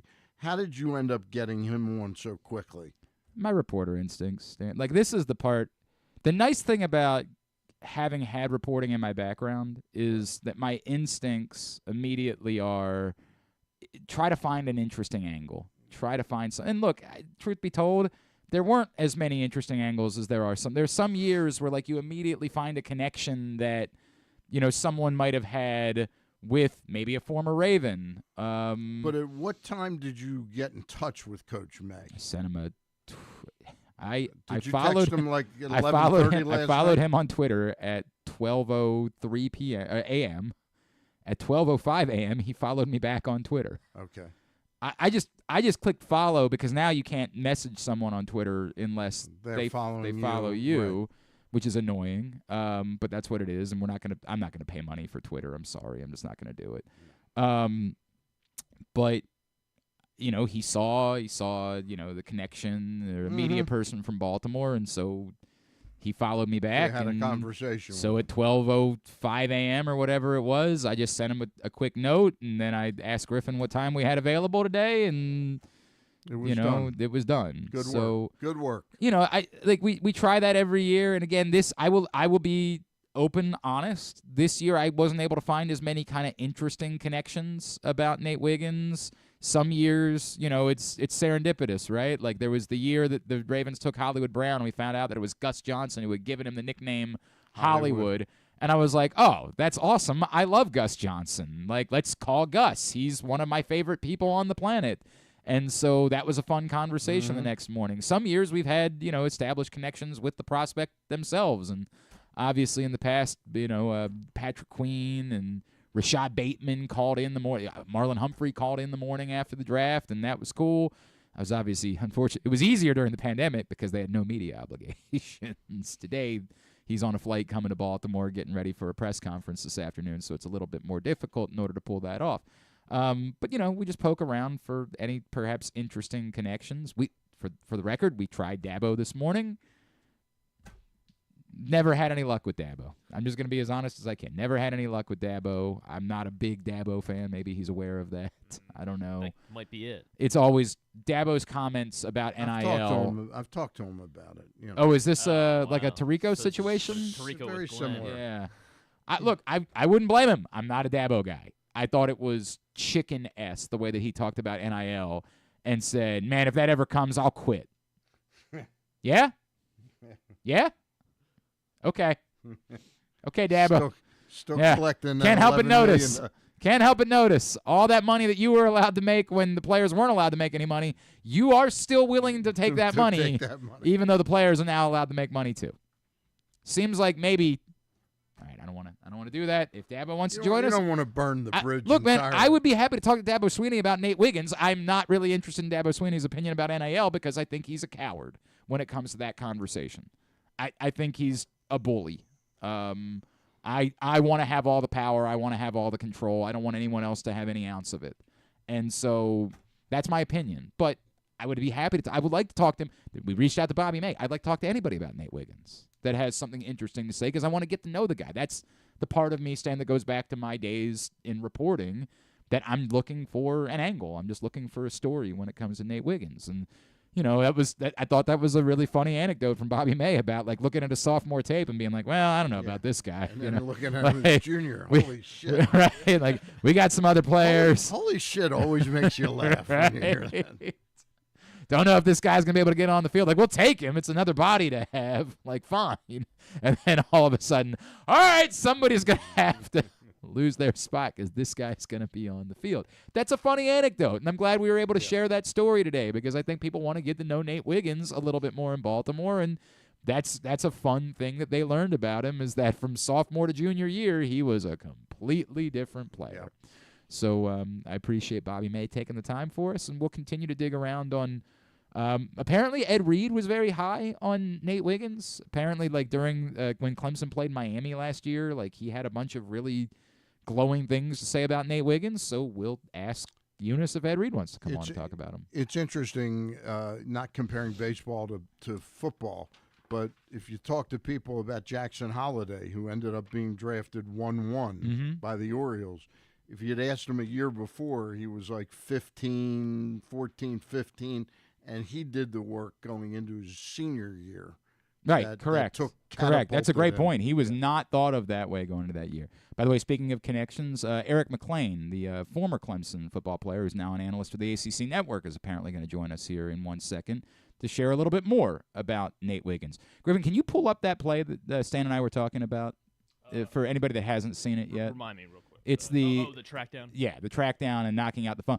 The funny part is if you listen to it, the audio, nobody involved realizes what happens on the play. It's a touchdown. Like they're all Carolina scores a touchdown, what a run, the whole thing. And then it's not until like a couple of seconds afterwards that someone finally realizes, like, wait a second, did the ball not make it over the line? Holy crap, did that guy really track him down? And a lot of times you're questioning the guy who's carrying the ball, right? Whether he really put it all out. Oh no, he had no idea that this guy was coming. No, he was behind. running full speed to the end zone. And I don't remember who the back was that had the run, but he was running full speed to the end zone. It's just that Nate Wiggins somehow, some way, stayed in the play all the way to the goal line and got the ball out. Looking at it now. We're looking at it right now. It's incredible. Yeah. I mean, it's absolutely incredible. Now, look, everybody's got to play. We do this with prospects all the time. Everybody has something that you could point to and say, this is the amazing thing that they did. But the touchdown graphic pops up. Yeah, sorry. Touchdown graphic pops up and everything. Well, no, and again, if you listen to the audio, right, and they're like, touchdown. Yeah, everybody's, what a run. And it takes a little while because there's suddenly some confusion down on the field. And finally, someone recognizes, wait, there's a chance this might not be what we thought it was. And it's because, indeed, Nate Wiggins managed to get all the way down the field and get the ball out. And so the speed, remarkable. We continue along on a Friday edition of the program. Stan the Fan Charles is in studio with us. Today's show is also brought to you by the print issue of PressBox, which is available for free at your neighborhood Royal Farms and any of the hundreds of locations around town where you find PressBox. We need, by the way, Stan, we need Grayson Rodriguez to bounce back from his last start because we don't need anybody accusing us of being a jinx. That can be, we need to make sure that Grayson Rodriguez is stronger the next time out. He had a good first start with the cover. 100%. We just need more of those. Grayson Rodriguez on the cover. Great cover story from Luke Jackson diving into Grayson's path to hopefully becoming the Orioles' next homegrown ace. Go get that print issue of PressBox right now. All right, let's talk a little bit more about Nate Wiggins and what the Baltimore Ravens are getting. Our next guest, of course, a former Clemson football player himself, a lineman.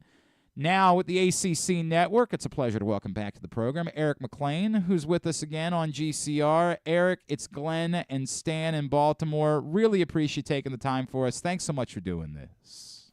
Yeah, what's up, guys? Good morning. Excited to have another Tiger up there in Baltimore, and always great to talk with you guys. That means my guys are getting picked up. Yeah, we can talk about Trenton, too, in a minute because he's going to have a much bigger role, we think, this season, and very excited about him. But just give us the thumbnail, right, for you. Nate Wiggins, we all, we see the speed, right? We see a little bit more of a slender frame. What exactly are the Baltimore Ravens getting in Nate Wiggins? Yeah, you're getting a guy that thrives in man-to-man, that loves to be on an island. Great length, as you said, great speed. And, I think size is something that it's easy to put on, right? If you want him to be a little bit bigger, but I don't think he necessarily has to be. I mean, his physicality was exemplified his entire career. I mean, a guy that was not afraid to, number one, get sent on a corner cat and hit the quarterback, but also to come up and hit a running back and really be a presence in the run game. But ideally, man, you want him to lock down a side of the field. And, we've seen amazing growth from Nate Wiggins, a very highly touted guy coming out of high school that, quite frankly, got a little humbled in a Wake Forest game his freshman year where he had to put in more work. It wasn't just show up and I'm going to be the best player. I've got to get in the film room. I've got to get in the weight room and understand the different techniques. So to see his growth and what he has become in the y'all's first-round draft pick is exactly what we thought we'd get out of him. And, a guy I know is going to bring a lot of joy to Ravens fans for years to come. If I can ask you, last night on ESPN, after the pick was made, each person on the panel's giving their opinion, and Louis Riddick said, this guy is I had the most fun watching this guy in college. Can you tell us a little bit about what that means, in other words, for a football guy to appreciate just how much fun it was to watch him? Yeah, man, he's just, number one, his technique, because he mirrors receivers so well. And I think a big piece of that is, he played wide receiver his entire career up until his senior year of high school, and then he exclusively moved to corner. So his footwork is silky smooth, and especially, Lewis being a defensive guy, he wants to see that, right? He loves to see those guys playing at a high level, but also just a knack for a ball. The 100-yard pick six in an ACC championship game against the number 3 overall pick to the Patriots, Drake May. I mean, that was electric. I'm standing on the sidelines watching that happen. This year, hawking down a Miami player who had a 30-yard head start, knocking the ball out, causing a fumble. Same thing for a great running back in North Carolina this season, who he had about a 15-yard head start. Yeah. And Nate Wiggins, I mean, that guy's going to be a high draft pick next year, but Nate just hawked him down, turnover. Clemson gets the ball. So he's a guy that when you watch it, you don't have any questions. This dude loves football. He loves the game, loves his teammates, and going to do whatever it takes for his team to win. Eric Mac Lain, ACC Network, former Clemson Tiger, with us here on GCR. Eric, in looking at the numbers, you see he had 6 pass defenses this year. Did he get to a point where quarterbacks stopped throwing his way, like that they just sort of said, we respect what Nate Wiggins is, and we're just not going over to that side of the field? Yeah, and that's the unfortunate part, especially in college. For a DB who is so elite, man, those quarterbacks are going to stay away. I mean, they're just not going to throw to him. They're going to try to, have different matchups and get away from those shutdown corners. You can't do that in the NFL, right? You can't, try to disguise anything. You've got to go at everybody because everybody's at such a high level. So I think it's one of those things where if Ravens fans have any reservations, you'll see early and often this guy has a knack for getting the football out of wide receivers' hands. So let's talk about the one knock that we bring up the size. I have heard people question him as a tackler. It's funny, we were just having some fun chatting with his high school coach Bobby May a second ago, and look, man, if somebody's a strong outside corner, maybe they don't need to tackle, and so that's a good thing. But what should we know about Nate Wiggins and his ability as a tackler? Yeah, I think the biggest thing is he's not afraid, right? Like he's not shying away from contact, and that's where you can get a little hairy with some of these cover corners is they do not want any piece of a collision. They don't want to be sent on blitzes. They don't want any of that stuff. Nate absorbs it. Now, again, he's not 230 pounds, so he's not a safety. He's not going to hit like that guy. No Ed Reed for sure. But if you need it, he's going to make it happen. He's not a guy who's going to be afraid of contact. Okay, that's that. I think that's all that you really need from a corner. How quickly do you feel like you can trust Nate Wiggins against NFL competition to be put in one-on-one situations on the outside? I think that you guys are going to find very quickly, because that's where he thrives. He wants to be in one-on-one. I think that, by year 2, you're putting him on the number 1 receiver very quickly. And maybe we see that this year, if he transitions as smooth as I think he can.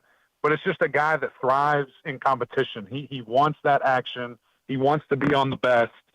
And quite frankly, it's because of his speed and because of his size, I think that that's where he just is more comfortable with it. So I would say early and often he needs to be in those situations.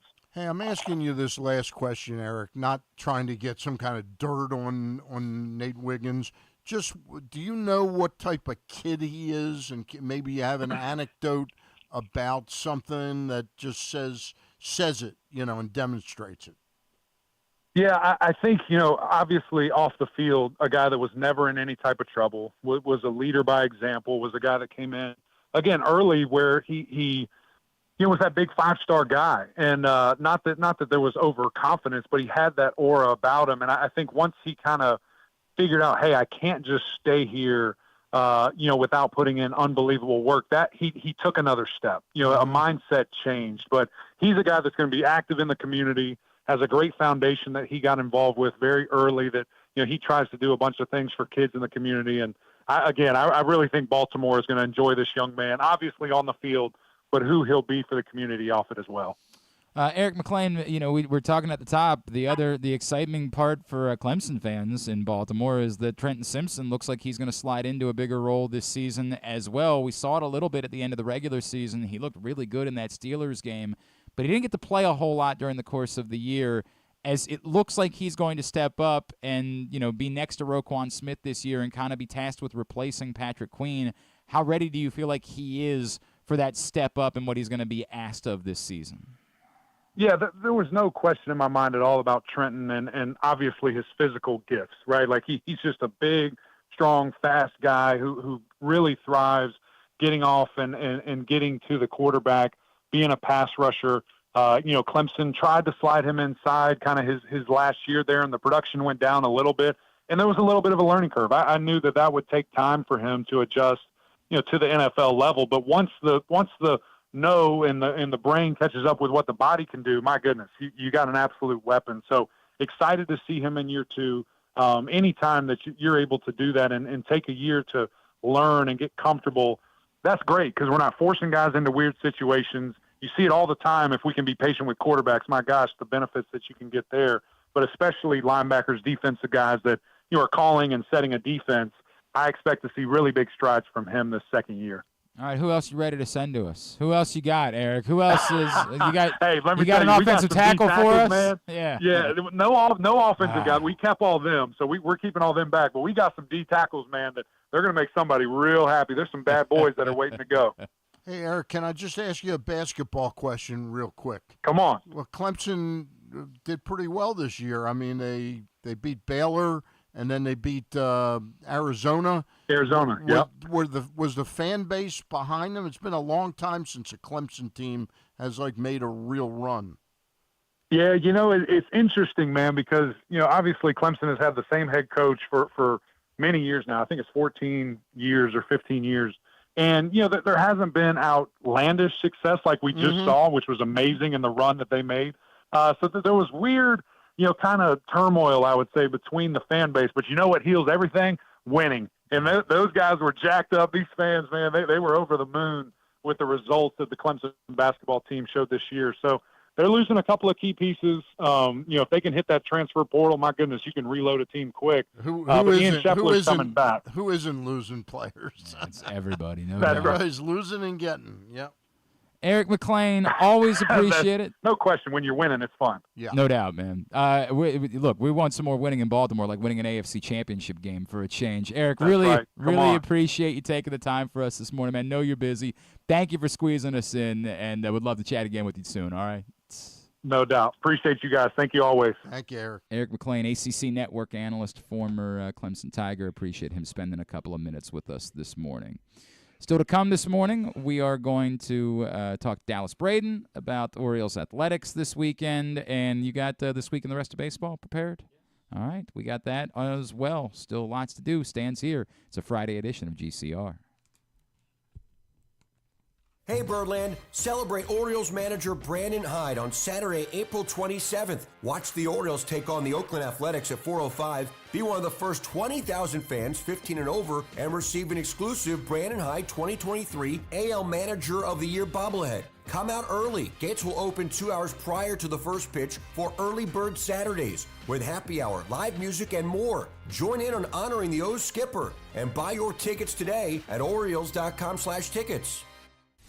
Hartford Community College will host the National Junior College Athletic Association's 2024 Men's Lacrosse National Championship and Women's Lacrosse Invitational on May 11th and 12th at Hartford Sports Complex, 401 Thomas Run Road in Bel Air, Maryland.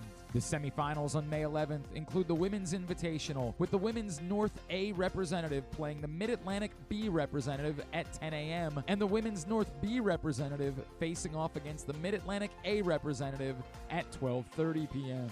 For the men's championship, the number 1 seed will play the lowest remaining seed in the quarterfinal round at 3:30 p.m. The men's number 2 seed will face off against the highest remaining seed at 6 p.m. May 12th is reserved for the national championship games at noon for the women and 4 p.m. for the men. Tickets are $20 each day at HartfordEvents.com or at the gate if available.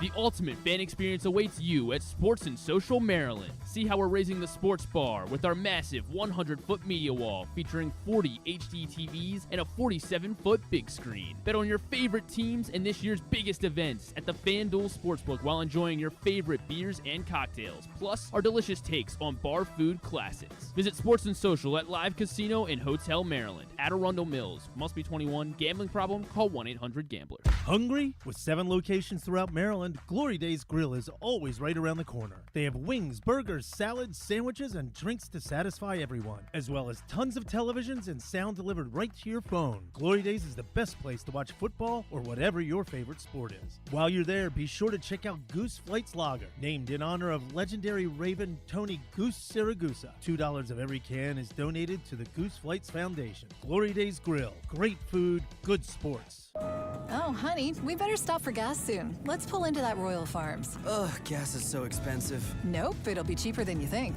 Why's that? I signed up for Rofo Pay on the Royal Farms app. Now we save 15 cents per gallon at all Royal Farms. Wow, that'll save us a ton of money. I love you more every day. Well then, don't get a speeding ticket this trip, okay? Sign up for Rofo Rewards and upgrade to Rofo Pay and save 15 cents a gallon on gas for a limited time. Real fresh, real fast. Royal Farms. The Toyota Tacoma comes in a range of models and trim lines, so you can choose the perfect Tacoma to reflect your unique personality and driving habits. Check out buyatoyota.com for deals on new Tacomas from your local Toyota dealer today. Gambling can be a fun and entertaining experience, but there are risks involved. If you're planning on betting on the game at the casino or on your phone or computer, know your limit, stay within it. Set a budget and a time to stop. Remember, gambling isn't a financial solution, and it doesn't mix well with alcohol or drugs. Know the risks and have a plan before you begin gambling. For free and confidential services, call 1-800-GAMBLER 24/7 or go to helpmygamblingproblem.org. What company has the expertise to make your home healthier by purifying your air and killing all viruses, allergens, and bacteria? A.J. Michaels, Heating and Air Conditioning in Baltimore and Annapolis, ajmichaels.com. Coming back in here with Glenn and the other guy, Garrett, whatever his name is. You know who they are. All right, back in here on GCR as we continue along on a Friday edition of the show. Can we do Twib before we talk to Dallas Braden? I don't think so. We're talking to Dallas Braden in about 3 minutes. Oh, I thought it was at 45. My fault. My fault. All right, then. Fine. We'll do it your way. Best place to watch all of the games and also the rest of the draft this weekend, but all the playoff action. Probably won't be watching much more of the Lakers. It doesn't look like there's going to be a whole lot more of that. God, after the draft was over, I watched the end of the Lakers game last night. And then I watched, as we were doing some work, I watched TNT, and it's just a reminder of how much joy. Like, God, why? How are they so good and no one else is good? There's no other studio show that's even worth watching. But, like, at one point last night, Charles Barkley, they were trying to take LeBron James' post-game press conference. Right. And Charles Barkley, in the middle of Ernie was talking about something else, and Charles turned and said, "Are we just going to sit here on television until LeBron gets out of the shower?" LeBron, get out of the shower! Everybody's thinking it, and Charles says it. God, that show is so great. They've been doing a bit where they've been asking everybody on the panel questions about their own career to see who can get the most right, and no one has gotten even one right so far. It's a really, really good bit.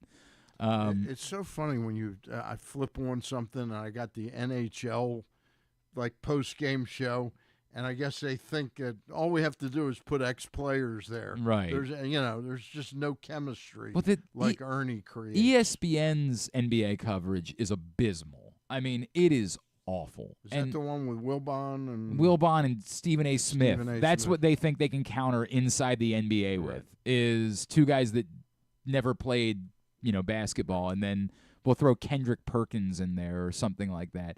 And look, I actually think JJ Redick has done a good job as a TV personality. I think he's a quality analyst. But with all due respect, he absolutely does not have the cash. He is going to be the broadcaster for the NBA Finals this year. JJ Redick does not have the cachet to be the NBA Finals color analyst. And that's the bummer, because I actually thought that, Van Gundy and Mark Jackson were very good in that role. It was one of the few things that ESPN did well in their NBA coverage, was that team that they had put together. I saw, is Van Gundy off entirely? I saw him on virtually nothing this year. Van Gundy was fired by ESPN. Okay, so he does he does. Yeah, I thought he was over at TNT. because I know Stan's at TNT. Right. Stan Van Gundy's at TNT and did like the NCAA tournament this year, and his crew was good. I don't even remember who the other one was. Van Gundy's very good. Van Gundy's excellent, And but so is his brother Jeff. I don't know what Jeff's like. If he's just Never sort of saw said, him on anything this "I'm year. at the point where I'm good. I don't need to do any of this." But that's a bummer because I agree. I think he's very good as an analyst. And but Mark Jackson, did he show up anywhere? if he did, I haven't seen him. Like it might just be that maybe it's like a silent protest from them that they're not doing. It's very weird. I don't know. I'm surprised Jackson hasn't gotten hired again as an NBA coach. Oh, it's 100. I feel like he was in the mix for a job at one point, Was in the mix maybe for like the Sacramento job. Yeah, and might have just sort of decided that. But he coached the Warriors before, and they started their turn under him, right? Yeah. And then obviously elevated after Steve Kerr took over as the head coach. But yeah, I watched last night. The Lakers lifeless. I mean, utterly lifeless. That the losing game 2 the way they did. They don't believe they can beat that team. No, they've lost. Actually, there was a funny moment in the post-game press conference where someone said, "What's going to be different than it's been the last 12 times?" That's the reality. Like that's just. And I've said all along, I think that this is a fait accompli. That if Jamal Murray stays healthy, the Nuggets are winning the title. Like. They're just the team, and no one has anything that resembles an answer for Nikola Jokic in any way, and so you only need enough otherwise because there is no answer that exists. I've been impressed by Minnesota, and Oklahoma City looked a lot better in Game 2 than looked in Game 1, but I still think that we are marching towards a second straight NBA title for the Denver Nuggets. Sure looks that way, but I just observe. I don't watch that many games, but I observe that the Celtics are awfully good. Well, you say that, then they turn around and lost to a Heat team in Game 2 with no Jimmy Butler and no Terry Rozier, and I don't know. I don't. God, Spoelstra's a good coach. He is a hell of a coach, man. There is no question about that. Spoelstra is a hell of a coach. You can watch all of the best place to watch all of the NBA playoffs is Inside Sports and Social at Live Casino and Hotel. Reserve your table. Reserve your tables. You reserve online via their website. You reserve their reclining chairs by going to the FanDuel Sportsbook inside Live Casino and Hotel. It is the place. The giant media wall, delicious food options, all of it. You want to check it out. Sports and Social inside Live Casino and Hotel, Maryland. Also, they're going to be showing not only all the UFC fights, but Tyson Paul this summer, so you can go ahead and make your plans for all of those events as well. Is Griffin going to – I heard a rumor that Griffin was going to be in a UFC fight. He'd love to. I mean, like, I don't know. I'd he'd love probably to. get killed. Yes, murdered, 100%. Murdered. No yeah, question would, about that. You haven't heard about the termination clause in your contract here at PressBox? But I get to become an official UFC fighter for a minute. Yeah, right, correct. Until you perish. Exactly right. You won't be able to remember it, but you will be able to. You'll forever history be, will show that he was a UFC fighter. Happened. Orioles-Athletics this weekend here in Baltimore. Joining us now to tell us a little bit more about the Athletics. He is, of course, a great guy, one of my favorite analysts, and he works the Athletics broadcast. Beard. There's Great no beard. question about that. Former A's pitcher Dallas Braden back with us now here on GCR. Dallas, it's Glenn and Stan in Baltimore. Great to chat with you as always, man. Thank you for taking the time for us this morning. Anytime, boys. Anytime. We are on the last leg of our three-city roadie, our first three-city roadie of the season, and I think it's great that I get to spend the last 3 or so days here in Baltimore, a place where it all began for me, where I got to make my big league debut. So always great to come back. How about that? That's very cool. And thank you, by the way. Thank you guys for taking care of a couple of wins against the Yankees. Now we need that to end immediately. Appreciate the work. Dallas, look, so much of the headlines related to the Athletics are what's going on off the field. But on the field, I think everybody expected this to be kind of a moribund team that – was maybe mentally checked out, given everything else that's going on. But as it turns out, the Athletics maybe have a little bit more life than people expected they were going to have. And I think you can attribute a lot of that just simply to the messaging that's occurring, I think, within the clubhouse, within those walls. Mark Kotze is at the tip of that spear. And when you talk about a guy who's got 17 years of big league servitude under his belt to this game, in and around this game, that matters. And when you're hearing those messages as a group of young guys like we have in our room, mixed with some veteran presence as well, that message has to be clear, concise, and consistent. And it is, because you can get caught up in the W's and the L's because this is a results-driven business. But I think there's layers to that results-driven business perspective. And it's okay to try to take away small victories. Maybe when the loss is the ultimate take-home, you can look for bright spots, right? You can look for those silver linings. And I think when you have a group who understands the value in being diligent in their work and realizing that success is not a linear path, we are going to have to take steps backwards in order to take those leaps forward that we're after. And so I think it's credit to the consistent messaging from leadership, but I think it's also credit to the group of young men in that room who they don't give a damn what you have to say or what I believe or what anybody on the East Coast has to say when they roll into New York and are supposed to get smacked 4 games in a row. They don't care. They do not care. And so I watch that unfold each and every day with the way that these guys go about their business. And I'm not telling you that they're going to win 85 ball games. I'm not telling you that we're going to win 100 games. I'm not telling you that we're going to lose 120 games either. I'm just telling you, you astutely pointed out that there might have been a lack of expectation surrounding this group, and for them, that is just fine. Dallas, very well said. Just curious, how much Mason Miller means to the belief at the core of this team now, how much that absolute stop-it closer can mean to a team's psyche. Well, I would implore you to go on to athletics.com because there's a picture of Mason Miller walking down the line of handshakes after closing out the game in New York. And if you notice in that picture, you can see about 8 of his teammates, and each and every one of them is looking at him like he is getting ready to lead them to the promised land. You're right. You're right. And that right there is all you need to know about how they feel about that dude. Because as young as he is, there is a palpable presence to this man when he walks into the room and when he walks around in the room. You just sort of see people kind of step out of the way a bit. And they're not stepping out of the way because they're scared. There's a big difference between demanding respect and commanding respect, right? Demanding is coming from a loud mouth who's barking, and you kind of end up tuning that fellow out. Yep. The guy who commands the respect, he walks into the room, he doesn't have to say a thing. And it's because every reason that you are paying attention to him has unfolded on the mound or in the work leading up to the mound.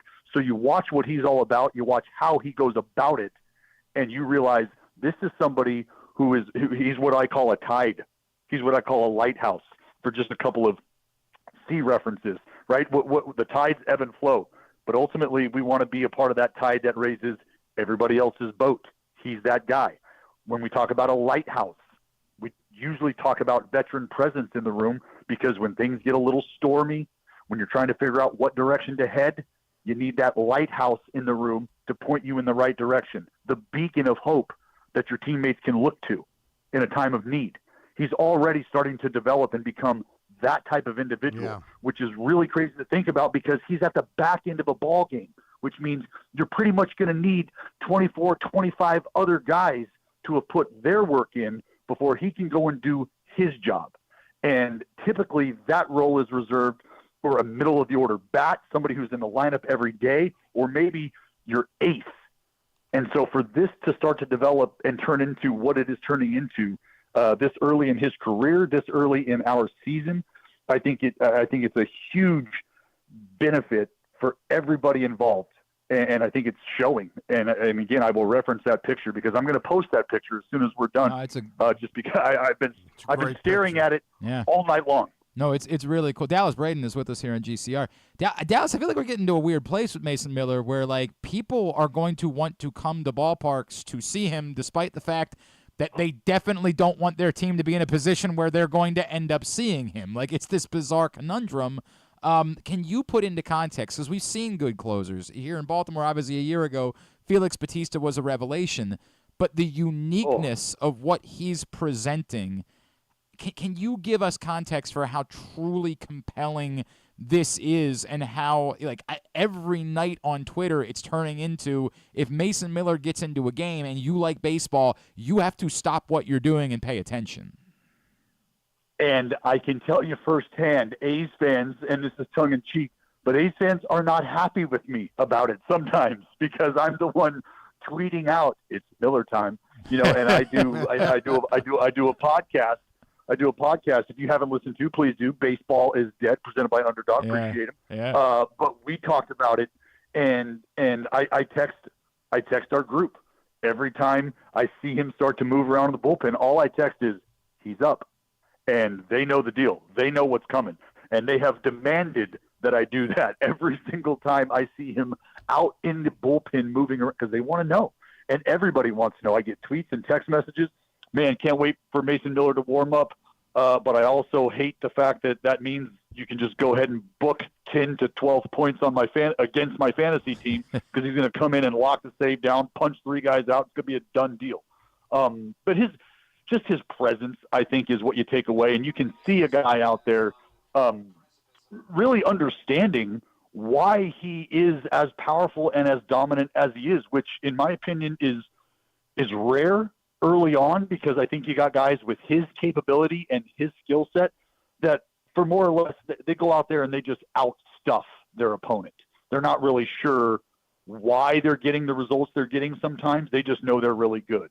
Well, there were 2 at-bats in Texas against Marcus Semien and Corey Seager. I hear they're good. And those were 2 of the most abusive at-bats I have witnessed, and those are 2 very, very good hitters. Marcus Semien was expecting 103 miles an hour, rightfully so, because he just watched his teammate get wiped out with that before he did. Well, Marcus Semien, he got taken for a dog walk. 3 sliders, down and out, thanks for coming. And then Corey Seager swung at a baseball about 103 miles an hour, and he swung at it out of self-defense. He was hoping to hit it so it didn't go through him. And you just watched Juan Soto get undressed twice by Mason Miller. And he walked out the second time kind of looking at his bat, looking at like, well, I don't know. Do I need 2 bats? I have no idea. Aaron Judge, we understand he's a tick behind right now, but Aaron Judge was put in an absolute blender. And he's doing this to the game's most elite talent. And it's with relative ease, because you can watch him, maybe not execute a slider the way he wanted it to, and he feels like he's kind of maybe speeding the bat up of a guy, and you can see him just go, okay, we're done with that. Here's 103. God, I want to have dessert. And that's just kind of how he operates, man. Hey, Dallas, I'm asking you this question because you pitched in the big leagues. The danger with Mason Miller when he was a starter was that he would break down, okay? Is there as much inherent risk when you turn somebody like this into a reliever, that the up and down, how carefully do you have to handle a guy like this not to put him at risk, the same risk you would have if he was starting? Well, I think there's definitely some focus on that. And I think our industry right now, as we continue to see top-level arms fall by the wayside due to injury, that is something that I think front offices and brain trusts are really trying to hone in on, really trying to center in on. How do we maintain what we have with guys? How do we build guys in the off season and get them to a point in the regular season where the conversation you and I are having right now, my friend, are something that they don't feel they have to put so much weight into?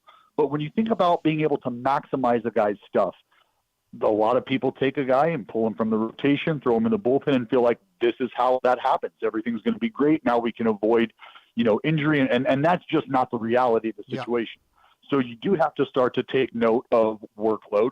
And I think you do manage that to an extent, because remember, a guy coming off of Tommy John surgery, I've always said it, for the first year or so, maybe even the first 2 years, they're getting used to this brand new anatomy that's been tied and stapled and screwed and anchored back into place.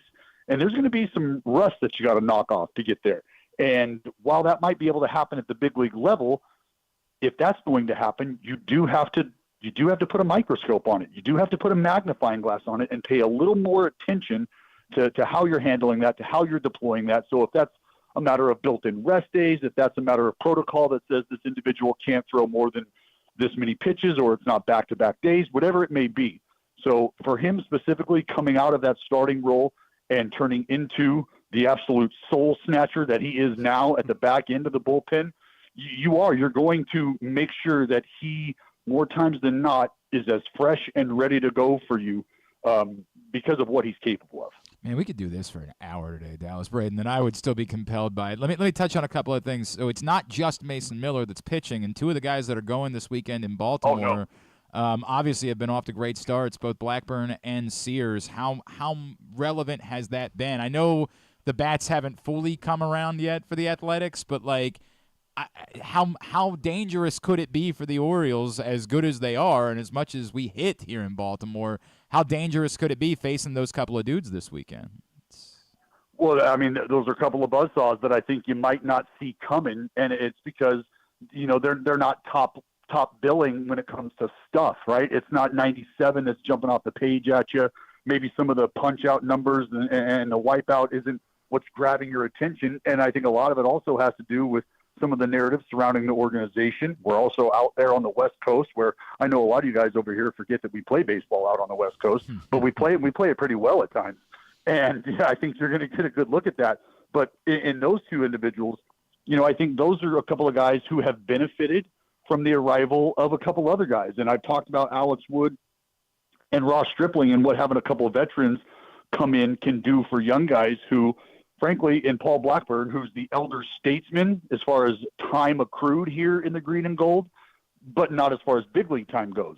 But you bring in a couple of veterans who are going to be able to take the pressure off of a guy like Paul Blackburn, who's had to lead this group for a while, all while still trying to figure out who he is at the big league level. He's trying to grow, and he's trying to progress. But at times, you get saddled with the responsibility of a guy who's been in the game for 10 years by default, because you're just the oldest guy, you've been here around the longest, and now you need to help this young group. So I think some of the pressure being alleviated from those two individuals specifically is a huge contributing factor to the success that they're both having, because I think I've noticed just that much more focus on their personal craft as opposed to spending some of the time that these guys have done in the past with other rotation mates. So we're seeing their attention to detail really catapult them into the next level of who they are as pitchers. Paul Blackburn specifically has done a fantastic job. He got off to a white-hot start. I mean, hadn't given up a run over his first 3-4 outings, and we've watched J.P. Sears do a great job of bouncing back after some rough ones early. So I am really excited about the steps that these guys have taken. Pitchability has been a huge factor for me watching these guys. Again, I just go back to they understand why they're getting the outs they're getting, and they're no longer just out there searching. And that has made a huge difference for them. Dallas, I can't think of anybody better than you that got to see Cole Irvin in his two really successful seasons out there where he threw, I think, 178, 181 innings back-to-back. Yeah. Is that pitcher still in that body? I want to believe it is, because it wasn't necessarily the body of Swerve and Irvin that was getting it done, but it was, again, the pitchability, right? The understanding of who he was becoming and what he's trying to do on the mound. Because I think there were times where, pitch selection may have been a bugaboo for him, trying to do things in certain counts where I think if he was going to zoom out and maybe take stock of how he got to that position in those at-bats, things might be a little different. The decision-making might be a little different. So I think we've watched that process take place. And remember, this is a guy who, as you said, put up those kind of numbers and those kind of innings, that kind of body of work in Oakland, came to Baltimore, and then found himself in AAA for a while, trying to figure things out and get himself back right to a point where he could be a consistent contributor.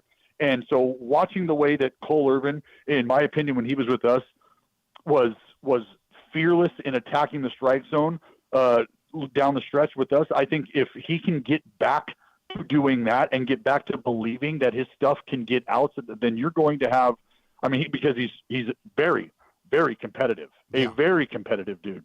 And I think, it is what it is outside of Corbin right now. And the 2 starts that you guys have gotten from Mr. Suarez, I think it's fair to say that the rotation could use a little burst, could use a little help. Yep. Grayson Rodriguez, last start wasn't great. Obviously, was really good before that. But no, in general, I think we agree strongly about that. Dallas, if I could you talk about baseball in general on your podcast, Baseball's Dead. What do you make of the Orioles as constructed? We all know they're good. Is this team good enough right now as constructed to win a World Series? I believe they are. I believe the conversation we're having right now specifically about some of the help that they could use in the rotation, I think that could probably be a point of attention that they make as the summer rolls on, because there's no doubt that what you have brewing offensively is competitive. I mean, you guys are running out, 4 or 5 first-rounders on any given night in your lineup from years past. You've got 3 or 4 or 5 guys that are hitting 300-plus in that lineup. The power is on display.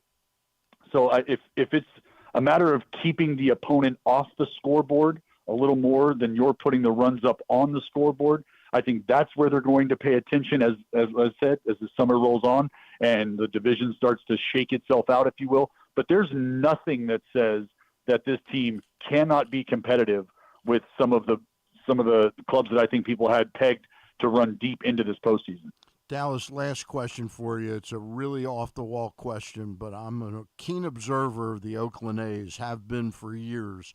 One of the most amazing things that I've ever seen, and I'm interested to see if you can tell me how it started, was the "I believe in Stephen Vogt" chant that fans used to do at the Coliseum there. Well, if you remember, it goes back to World Cup soccer. No, I don't know that. Okay, go ahead. So this is how it started. You go to World Cup Soccer USA, and the chant was I believe. I believe we. I believe that we will win. I believe that we will win. And so we adapted that to I believe. I believe in Stephen Vogt. I believe in Stephen Vogt. I believe in Stephen Vogt. And those fans in Cleveland are believing right now, let me tell you, because we just left Cleveland. Yeah. And I couldn't get in you can walk to the ballpark, and I couldn't get in a cab. I couldn't get in a car. I couldn't go into a restaurant without people talking about the Guardians and the hot start that they're off to. But the idea, and I don't know how often this happens, especially when you have a guy replacing a Hall of Fame manager in Terry Francona, but you could hear the relief in their voice. Like, oh man, we knew when Tito was leaving, we weren't sure what it was going to look like, weren't sure what the vibe was going to be. Well, as we sit here today, not even through the first month of the season, I can promise you that everybody in that building and surrounding that franchise feels really good about the direction they're headed, really good about the start that they've got off to, and for good reason, because it all centers around the man at the tip, and that's Stephen Vogt. What do you think most impressed Cleveland about him in the interview process, if you had to guess? The connectability. He's a communicator, and he understands the responsibility of somebody in his position in today's game, right? Mm-hmm. And I always remind people, you want to be able to set an example, and whether that's through conversation or that's through your work, you want to be somebody that people can look to for guidance. And I'll remind you that on the last day of his career, a day where he knew he was going to retire, he was never going to wear another pair of spikes. He wasn't going to take another at bat. He was never going to throw another runner out or block another ball in the dirt. But instead of resting on his laurels and soaking up what retirement was going to have in store for him on the last day he was ever going to put a uniform on as a player, instead of doing that, Stephen Vogt put his shin guards on, he put his spikes on, and he went down to the bullpen before everybody else, and he started to do dry drills. And I watched this happen, and I walked down to the bullpen myself and just sat there. And I watched other guys filter out. It's the last day of the season. Mm-hmm. And I watched them sort of, handshakes and toss. And what was Stephen Vogt doing? Stephen Vogt was blocking balls from the pitching machine on the last day of his career. Was he starting that day? No. Was he in the lineup? No. But what was he doing? Showing you how to play the game, showing you how to pay this game back for the opportunities that this game provides you. So it's not lost on me, and I don't think anybody in Cleveland right now, why they're off to the start they're off to, and why Stephen Vogt has as much to do with it as he does. They've got the right man. You now believe in Stephen Vogt too. Thank you for that answer. That was great. Well, absolutely great. We always love catching up with you, Dallas Braden. Of course, everybody can follow Dallas on Twitter at DallasBraden209. The Baseball is Dead podcast. Selfishly, and I know you don't want to hear it, but we're hoping the next time we talk is when the Orioles acquire Mason Miller at the trade deadline this year. That's what we're hoping for. But always appreciate you taking the time for us. Thanks for doing this morning, man. Hands off, he's mine. Thanks, brother. We'll see you boys later. Great to chat. Enjoy the weekend. Dallas Braden with us here on GCR. He's a 10. First time I've ever talked to him. Oh, he's and a 10, I've man. loved him He's for awesome. Yeah. He's the best. Really appreciate him taking the time for us. All right, when we come back in this week in the rest of baseball, tidbit and two-bit to wrap it up on Glenn Clark Radio. Gambling can be a fun and entertaining experience, but there are risks involved. If you're planning on betting on the game at the casino or on your phone or computer, know your limit, stay within it. Set a budget and a time to stop. Remember, gambling isn't a financial solution, and it doesn't mix well with alcohol or drugs. Know the risks and have a plan before you begin gambling. For free and confidential services, call 1-800-GAMBLER 24/7 or go to helpmygamblingproblem.org. Discover one of Baltimore's hidden gems at Guilford Hall Brewery. Enjoy dinner in our spacious brew pub, sip a signature cocktail in our outdoor dog-friendly beer garden, or take a tour of our brewery. Discover your new favorite local craft beer. From crisp lagers to hoppy ales, there's something for everyone to enjoy. Pair your brew with delicious appetizers and entrees. There are options for the whole family, but you have to try our fan-favorite giant pretzel. Guilford Hall Brewery, where every sip is a celebration. Visit us online at guilfordhall.com. Make the most out of every day in your Toyota RAV4. Available in hybrid or gas-only models. A RAV4 can get you where you want to go in style. Check out buyatoyota.com for deals on new RAV4s from your local Toyota dealer today. The drug scene in Maryland is changing. Fentanyl and xylazine are being added to street drugs, and you may not even know it. Xylazine is not even intended for humans, and fentanyl is an opioid 50 times stronger than heroin, and contributed to over 80% of overdose deaths in our state. Anyone who uses drugs, even occasionally, is at risk of overdose. To learn more, visit stopoverdose.maryland.gov or call or text 988. Oh, honey, we better stop for gas soon. Let's pull into that Royal Farms. Ugh, gas is so expensive. Nope, it'll be cheaper than you think. Why's that? I signed up for Rofo Pay on the Royal Farms app. Now we save 15 cents per gallon at all Royal Farms. Wow, that'll save us a ton of money. I love you more every day. Well, then don't get a speeding ticket this trip, okay? Sign up for Rofo Rewards and upgrade to Rofo Pay and save 15 cents a gallon on gas for a limited time. Real fresh, real fast. Royal Farms. Craving that classic New York deli experience? Look no further than the new Atman's Deli in Baltimore's Harbor Point. Corned beef piled high, hand-rolled bagels, and something different. A bar! Atman's has food and drink specials every day. Now open for breakfast, lunch, and dinner. Dine in, grab takeout, or hang out at the bar for the next O's game. Atman's Deli, an authentic taste of Baltimore tradition since 1915. Find us at Harbor Point or visit atmansdeli.com. What company has the expertise to make your home healthier by purifying your air and killing all viruses, allergens, and bacteria? A.J. Michaels, Heating and Air Conditioning in Baltimore and Annapolis. AJMichaels.com. Hungry? With 7 locations throughout Maryland, Glory Days Grill is always right around the corner. They have wings, burgers, salads, sandwiches, and drinks to satisfy everyone, as well as tons of televisions and sound delivered right to your phone. Glory Days is the best place to watch football or whatever your favorite sport is. While you're there, be sure to check out Goose Flight's Lager, named in honor of legendary Raven Tony Goose Siragusa. $2 of every can is donated to the Goose Flights Foundation. Glory Days Grill. Great food, good sports. One of the things that's definitely wrong with this country is that this dude still has a job somehow, some way. Glenn Clark. All right, back in here on GCR as we continue along on a Friday edition of the program. Stan had to duck out. He's got an appointment that he's got to get to. But at Stan the Fan on Twitter, and, of course, he'll be back in action Monday with both Power Rankings, and he, Ross, and Luke will get together for a chat. Did I just see that there might be a Jesus Luzardo injury situation? A second. Is there? Could have sworn. John Heyman, Jesus Luzardo is scratched today and will undergo testing for elbow discomfort.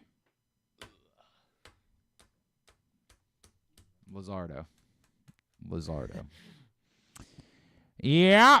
Well, look, doesn't we'd say go ahead, Stan. Yeah, before you get out of here. Go ahead. One. I got the new name that I'm into. Oh. Reed Detmers as an Oriole. Oh, he certainly looked good the other night. I like that. I do like the sounds of that. Of course, at this pace, he'll probably be hurt by next week. Every single one of the pitching targets that you seem to think that would fit with the Orioles. God. Not the guy they got, though. Yeah, that guy's been working out just fine. But, like, Bieber was on our list to start the season. Luzardo was definitely on the list. All right, well. Look, man, clearly, look, remember how we felt about Kyle Bradish a couple weeks ago? Doesn't mean the season's over for Jesus Luzardo. It's just that we kind of all work under the assumption that the moment that we hear that means it's done. And given how bad the Marlins have been, we certainly thought that he would be back on the block by the time we got around to July. Maybe the Orioles have their answers. Maybe it won't be pitching. Not starting pitching, anyway, that they're looking for at the deadline. Maybe Bradish is going to be back. Means is going to be back. Suarez will continue to pitch, and the Orioles will have too many starting pitchers. I saw somebody saying today that, like, even Seven-man rotation. Even Dean Kramer's got to be looking over his shoulder a little bit right now. Like, because he has options, right? That would make sense. I don't have. Hang on. Dean Kramer. I do have roster resource up. Hang on. Dean Kramer does have an option. Now, again, like, that would seem right, like, drastic. It's like Austin Hayes has an option left, but, like, really, I feel like that at that point the player would say, "Dude, trade me. I ain't going down there. Trade me." But wow. Yeah, I mean, everybody's got to be looking over their shoulder a little bit as Suarez has pitched well enough that he should be in the conversation, and two guys with track records are seemingly on the cusp of returning. It is a complicated conversation. Again, good, much better conversation to be having than many of the conversations we've had, but also something that will have to be dealt with. All right, we ready? You want to hit the sounder? This week in the rest of baseball. Griffin compiles what's been going on throughout the world of baseball that maybe we weren't paying quite as much attention to because we are all centered on the Orioles here, and tries to share a few of those things each week. Griffin, what's going on in the rest of baseball? All right. Let's start with the two things that, apply to me and my fantasy team. Hunter Brown. Don't know that anybody's concerned about that. Hunter Brown and the Astros have been terrible. Yes, that part is true. I don't Hunter know. Brown, very bad. Wasted a draft pick on him. But, it is what it is. They just got swept by the Cubs. They lost 2 of 3 to the Nats. They were swept by Atlanta. One of them a swept walk-off? by Kansas City to the Cubs. Maybe Monday or Tuesday night. Might have been earlier. In the week. But they are 7-19 overall. And I mean, it's unbelievable. It is. I mean, it really is unbelievable. It's kind of inexplicable. Like, I don't know how to. And you keep saying to yourself, at some point they'll wake up and be the Astros. Like at some point. But I guess it starts with the pitching, right? Mm-hmm. Like we thought apparently they had. Framber Valdez should be coming back this weekend, I think. Okay. So. Okay, that would go a long way. Yeah. Like we looked at the depth they had of their starters, and we said they probably can get through this, but not the case. They're 7-19. With a no-hitter already.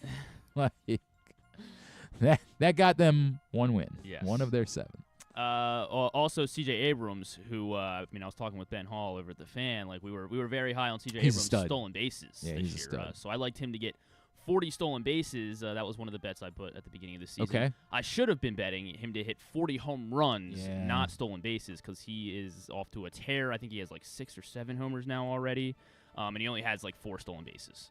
So I'm a little concerned, but he's been great for the Nats. Yeah, C.J. Abrams, right down. He's a right rock down star. 95. That's a tough thing, right? Because it was easier for them to do because they won a World Series, right? But it's a tough thing to be trading away a player of that caliber that early on in the process.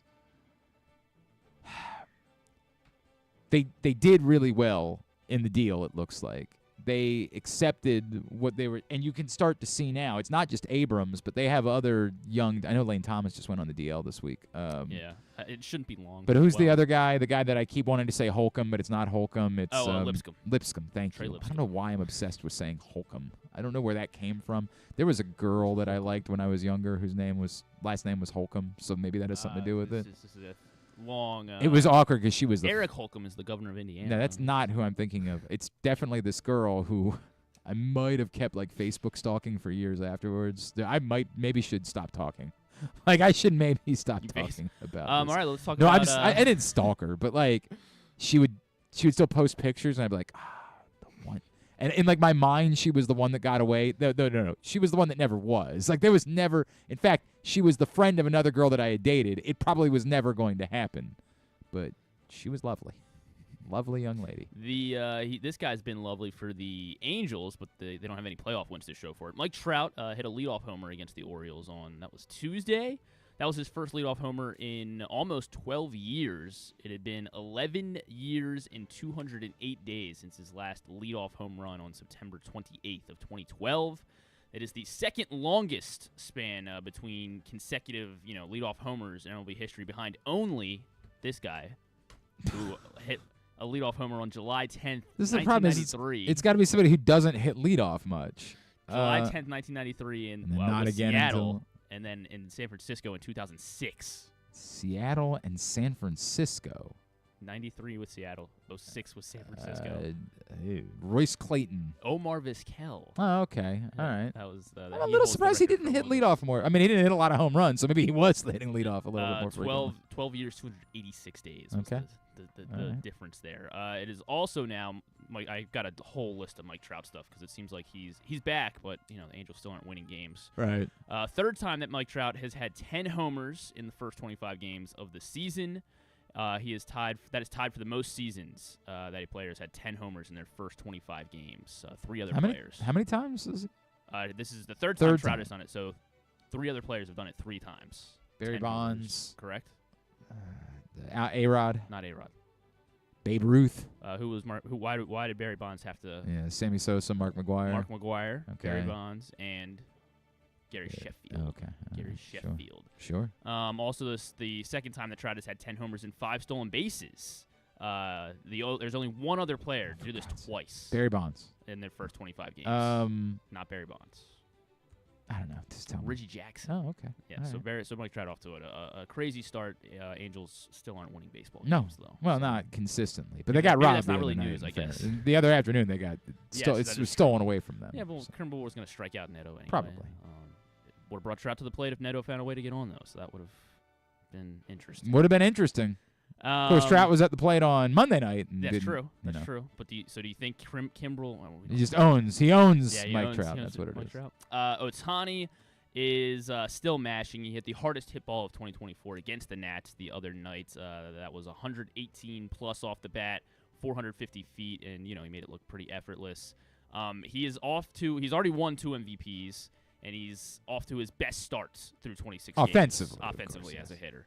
21 extra base hits, 39 hits. He's batting .371. He's scored 21 runs. He has 73 total bases through 26 games. This is the best start of his career offensively so far. A 1.128 OPS. As Ohtani is still Shohei Ohtani. Apparently, he's not been phased at the plate whatsoever. Also, the Rockies. They have become the first team to trail at any point in each of their first 26 games. Hey! Since 1957.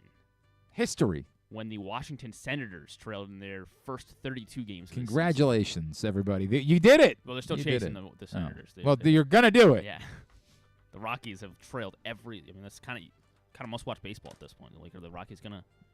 No, I don't. Nobody's going to watch. Nobody gives a rat's ass. That is not. Rockies fans might. I fear that we're a little too numbers obsessed now with this week. I think storylines need to still win out over like statistics. Oh. Like for example, you didn't even bring up Pete Crow Armstrong when you were talking about the Cubs and the Astros.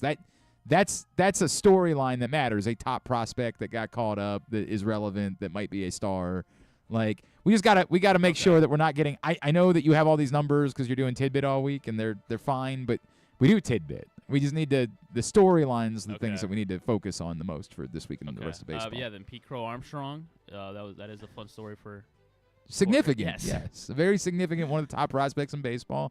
Someone that has been thought of for a long time. And didn't he hit a home run? Yes, he did. Okay. Go-ahead homer. How about that? Yeah, maybe they shouldn't have pulled Justin Verlander. It was his first major league hit, right? Correct.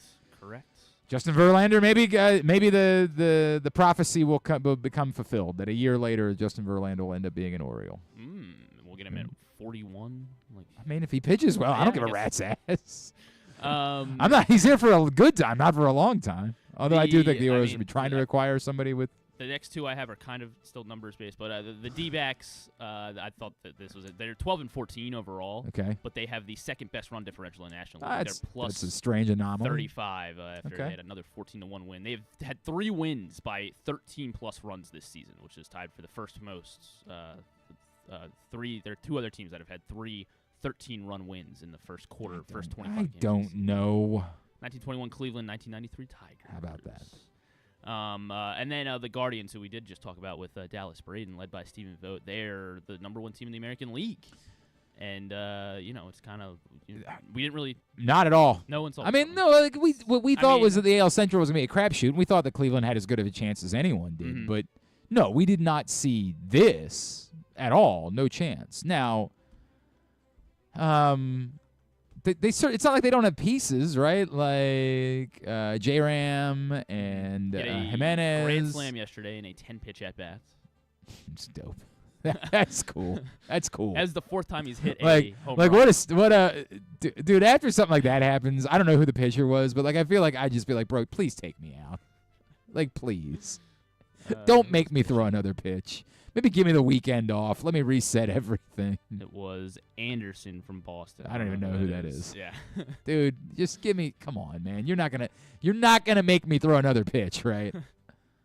I just lost a 10-pitch at bat to a grand slam.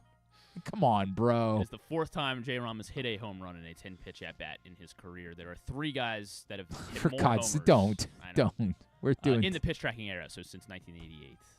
With 8 home runs. Tim Hewlett. With 8 home runs in 10 Paul pitch at Bacco. bats. Yeah, Paul is the first name. 2 of the guys on this Paul list. O'Neill. Paul Konerko. Paul Konerko, 7. Okay. Paul Goldschmidt. Has 6, yeah, sure. And then number 1 on this list, just got put into the Hall of Fame, Todd Helton. All 8 home runs. All right, in very 10 good. at-bats. Very good. Yeah, we're obsessing a little bit too much about the it. Look, I'm not saying it's bad. This is not. It's fine. It's just that we need to do a little bit less about numbers and a little bit more about, hey, what are the big stories that baseball people were in on this week that you might not have been paying attention to? And the Guardians certainly are very high on that list in general because, yes, they're off to an insane start, and I don't know what to make of that, but they're certainly very happy about it in Cleveland, as Dallas Braden was just explaining. All right, we good? I believe we are good. Very good. Let's get a tidbit. Tidbit is brought to you today by Atman's Deli in Harbor Point. Everything you loved about the original Atman's, but now also they have a bar. So it's all the delicious deli sandwiches, the corned beef piled high. It's like picking up Atman's from Corned Beef Row. And there, by the way, that original Atman's is still there and probably will always be there. But taking it into a cool neighborhood like Harbor Point and saying, and you can hang out here at night and watch games, and on the weekends, the games will be on, and you can hang out and have all that delicious food, plus an awesome bar atmosphere in a fun neighborhood. That's what Atman's Deli is now in Harbor Point. AtmansDeli.com is the website. The Ravens, this is the 5th time that they've ever selected in the 30s in their draft history. Oh, I guess because some of those include second-round picks. I'm like, they didn't always. They never really had a second round. Who were the 4 previous draft selections in the 30s. Todd Heap was definitely in He was the 30s. first one, correct. So now I got to parse from the years they traded back. First time they picked it 30th overall. Okay. So the other time they lost the AFC Championship game, the other times they lost the AFC Championship game, they picked at 29th. So I guess they picked 29th. So they traded The year they lost to the Patriots, the Billy Cundiff year, and the year they lost to the Steelers. Okay, so the other picks in the 30s. I gotta really think about this. Why? Oh, Adafeowe was in the 30th, right? Adafeowe was picked 31st. 31st. In 2021. What was that trade? I've already forgotten what that trade was. I forgot that trade was too. I was like, oh wait, yeah, why are they picking 31? I forget. Is that Kansas City that they traded with? It was 2020. Yeah, it must have been because they lost to Tampa. And was that the Orlando Brown trade? Yeah, that sounds right. Orlando Brown. Had to be the Orlando Brown trade. Okay, so now I'm sort of torn between. You have Heap and you have Owe. Right. No, thank you. But I'm going back to the 2 years where they didn't make a pick in the first round and they traded out of it. Oh, well, hang on. They won in the Super Bowl. Elam. Elam was it? Yeah, Elam both after actually the other. 32. The two that you were missing. So Elam, one of them. And the other one that you're forgetting was also 32nd overall. Was that Upshaw? Not Upshaw. Was that 32? You're gonna really kick yourself when. I'm gonna really kick myself over this.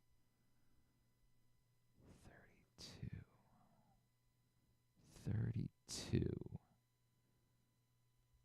They picked 30. That was the. Oh, Lamar Jackson, right? No, of course, Jackson. yeah, Lamar Jackson, correct. So those are the 5. Well, those were all first-round picks. Yeah. They've never made a or. That can't be right. Sorry. Yeah, you phrased this poorly. I did phrase it poorly. So yeah, this is on you. They made 5 first-round picks in the 30s. Yeah, so they've first-round picks correct, in the 30s. Yeah. Now I'm going to start to wonder where Courtney Upshaw was picked. Okay, well then. I might have been right about that one too, and you're a jerk. I didn't mean to be a jerk. Courtney Upshaw was the 35th pick. 35th pick. Well done. You piece of crap. Oh, come on.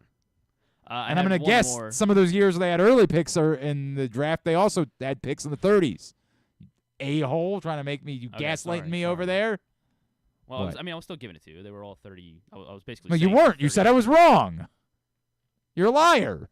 I was trying to say. Well, the way I was trying to when I was guiding you there, I was saying that they were 30 through 32. And then I had one more. Max Fried threw a Maddox earlier this week. Which is a shutout. I know this, yeah. A shutout, less than 100 pitches. Okay, all right. That was like his third Maddox, so they're saying, oh, the Braves got another Maddox now, and Max Fried? Maybe. I'd ease up on that, but he's very good. I did want to find out then who has thrown a Maddox in Orioles history. They've only thrown 6. Okay. And this is a complete game shutout with less than 100 and pitch. it's in the pitch tracking area as well, so since 1988. 6 guys since Palmer. Since when? 1988. 88. Mussina, yes. He was the second most recent to do it, 1998. Second most recent.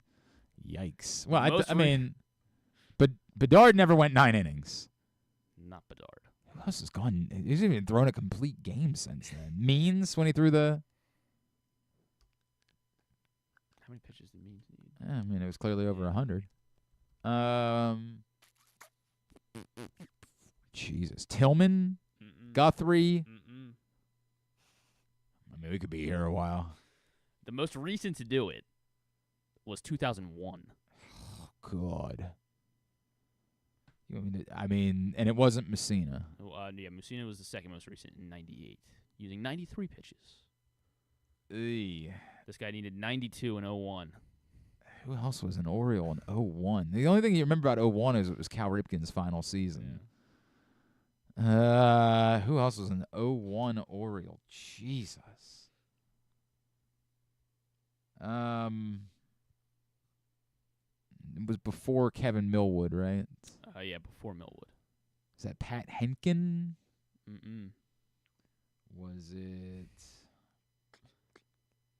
We could be here for a while. You might have Sidney Ponson. Sidney Ponson, Okay. Sir Sid. It was the most recent Oriole to throw a Maddox. Jesus. 92 pitches. Kevin Brown. No, not Kevin David Brown. Wells. Not David Wells. Scott Erickson. Scott Erickson, 1995. How many more? 3 more. Jesus Christ. How? Ben McDonald. Ben McDonald in 1990. Least amount of pitches ever needed in a shutout in Orioles history. What was it?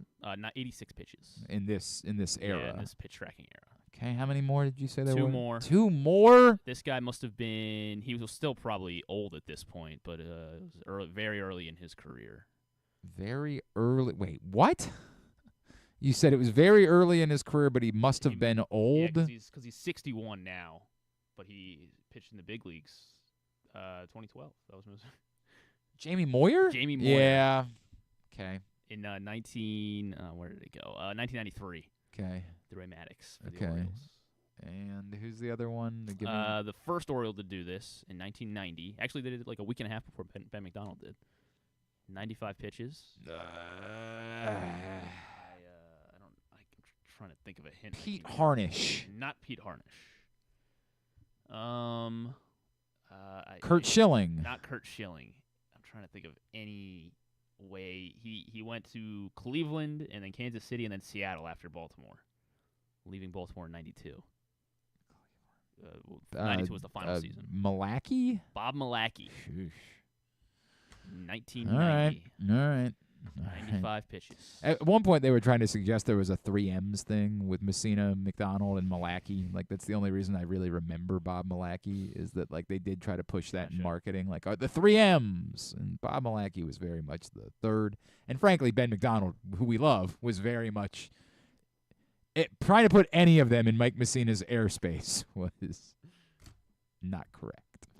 All right, Tubular brought to you by County Sports Zone and your local Toyota dealer, buyatoyota.com. Everything you need to know about the high school sports in the area, countysports.zone. All right, here's the rundown for this weekend and what matters in terms of Totally Tubular. As we talked about, Orioles-Athletics this weekend. It starts tonight.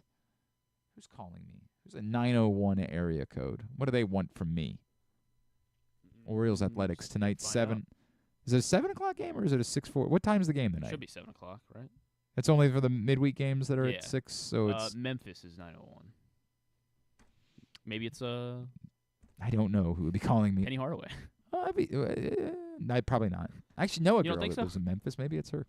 Athletics Orioles, 7 o'clock. Ross Stripling and Corbin Burns, the pitching matchup tonight. Tomorrow at 4. 7:05. Thank you. J.P. Sears and Cole Irvin, and on Sunday at 1:30, Paul Blackburn and To Be Determined. Sunday's game also on ESPN Plus nationally.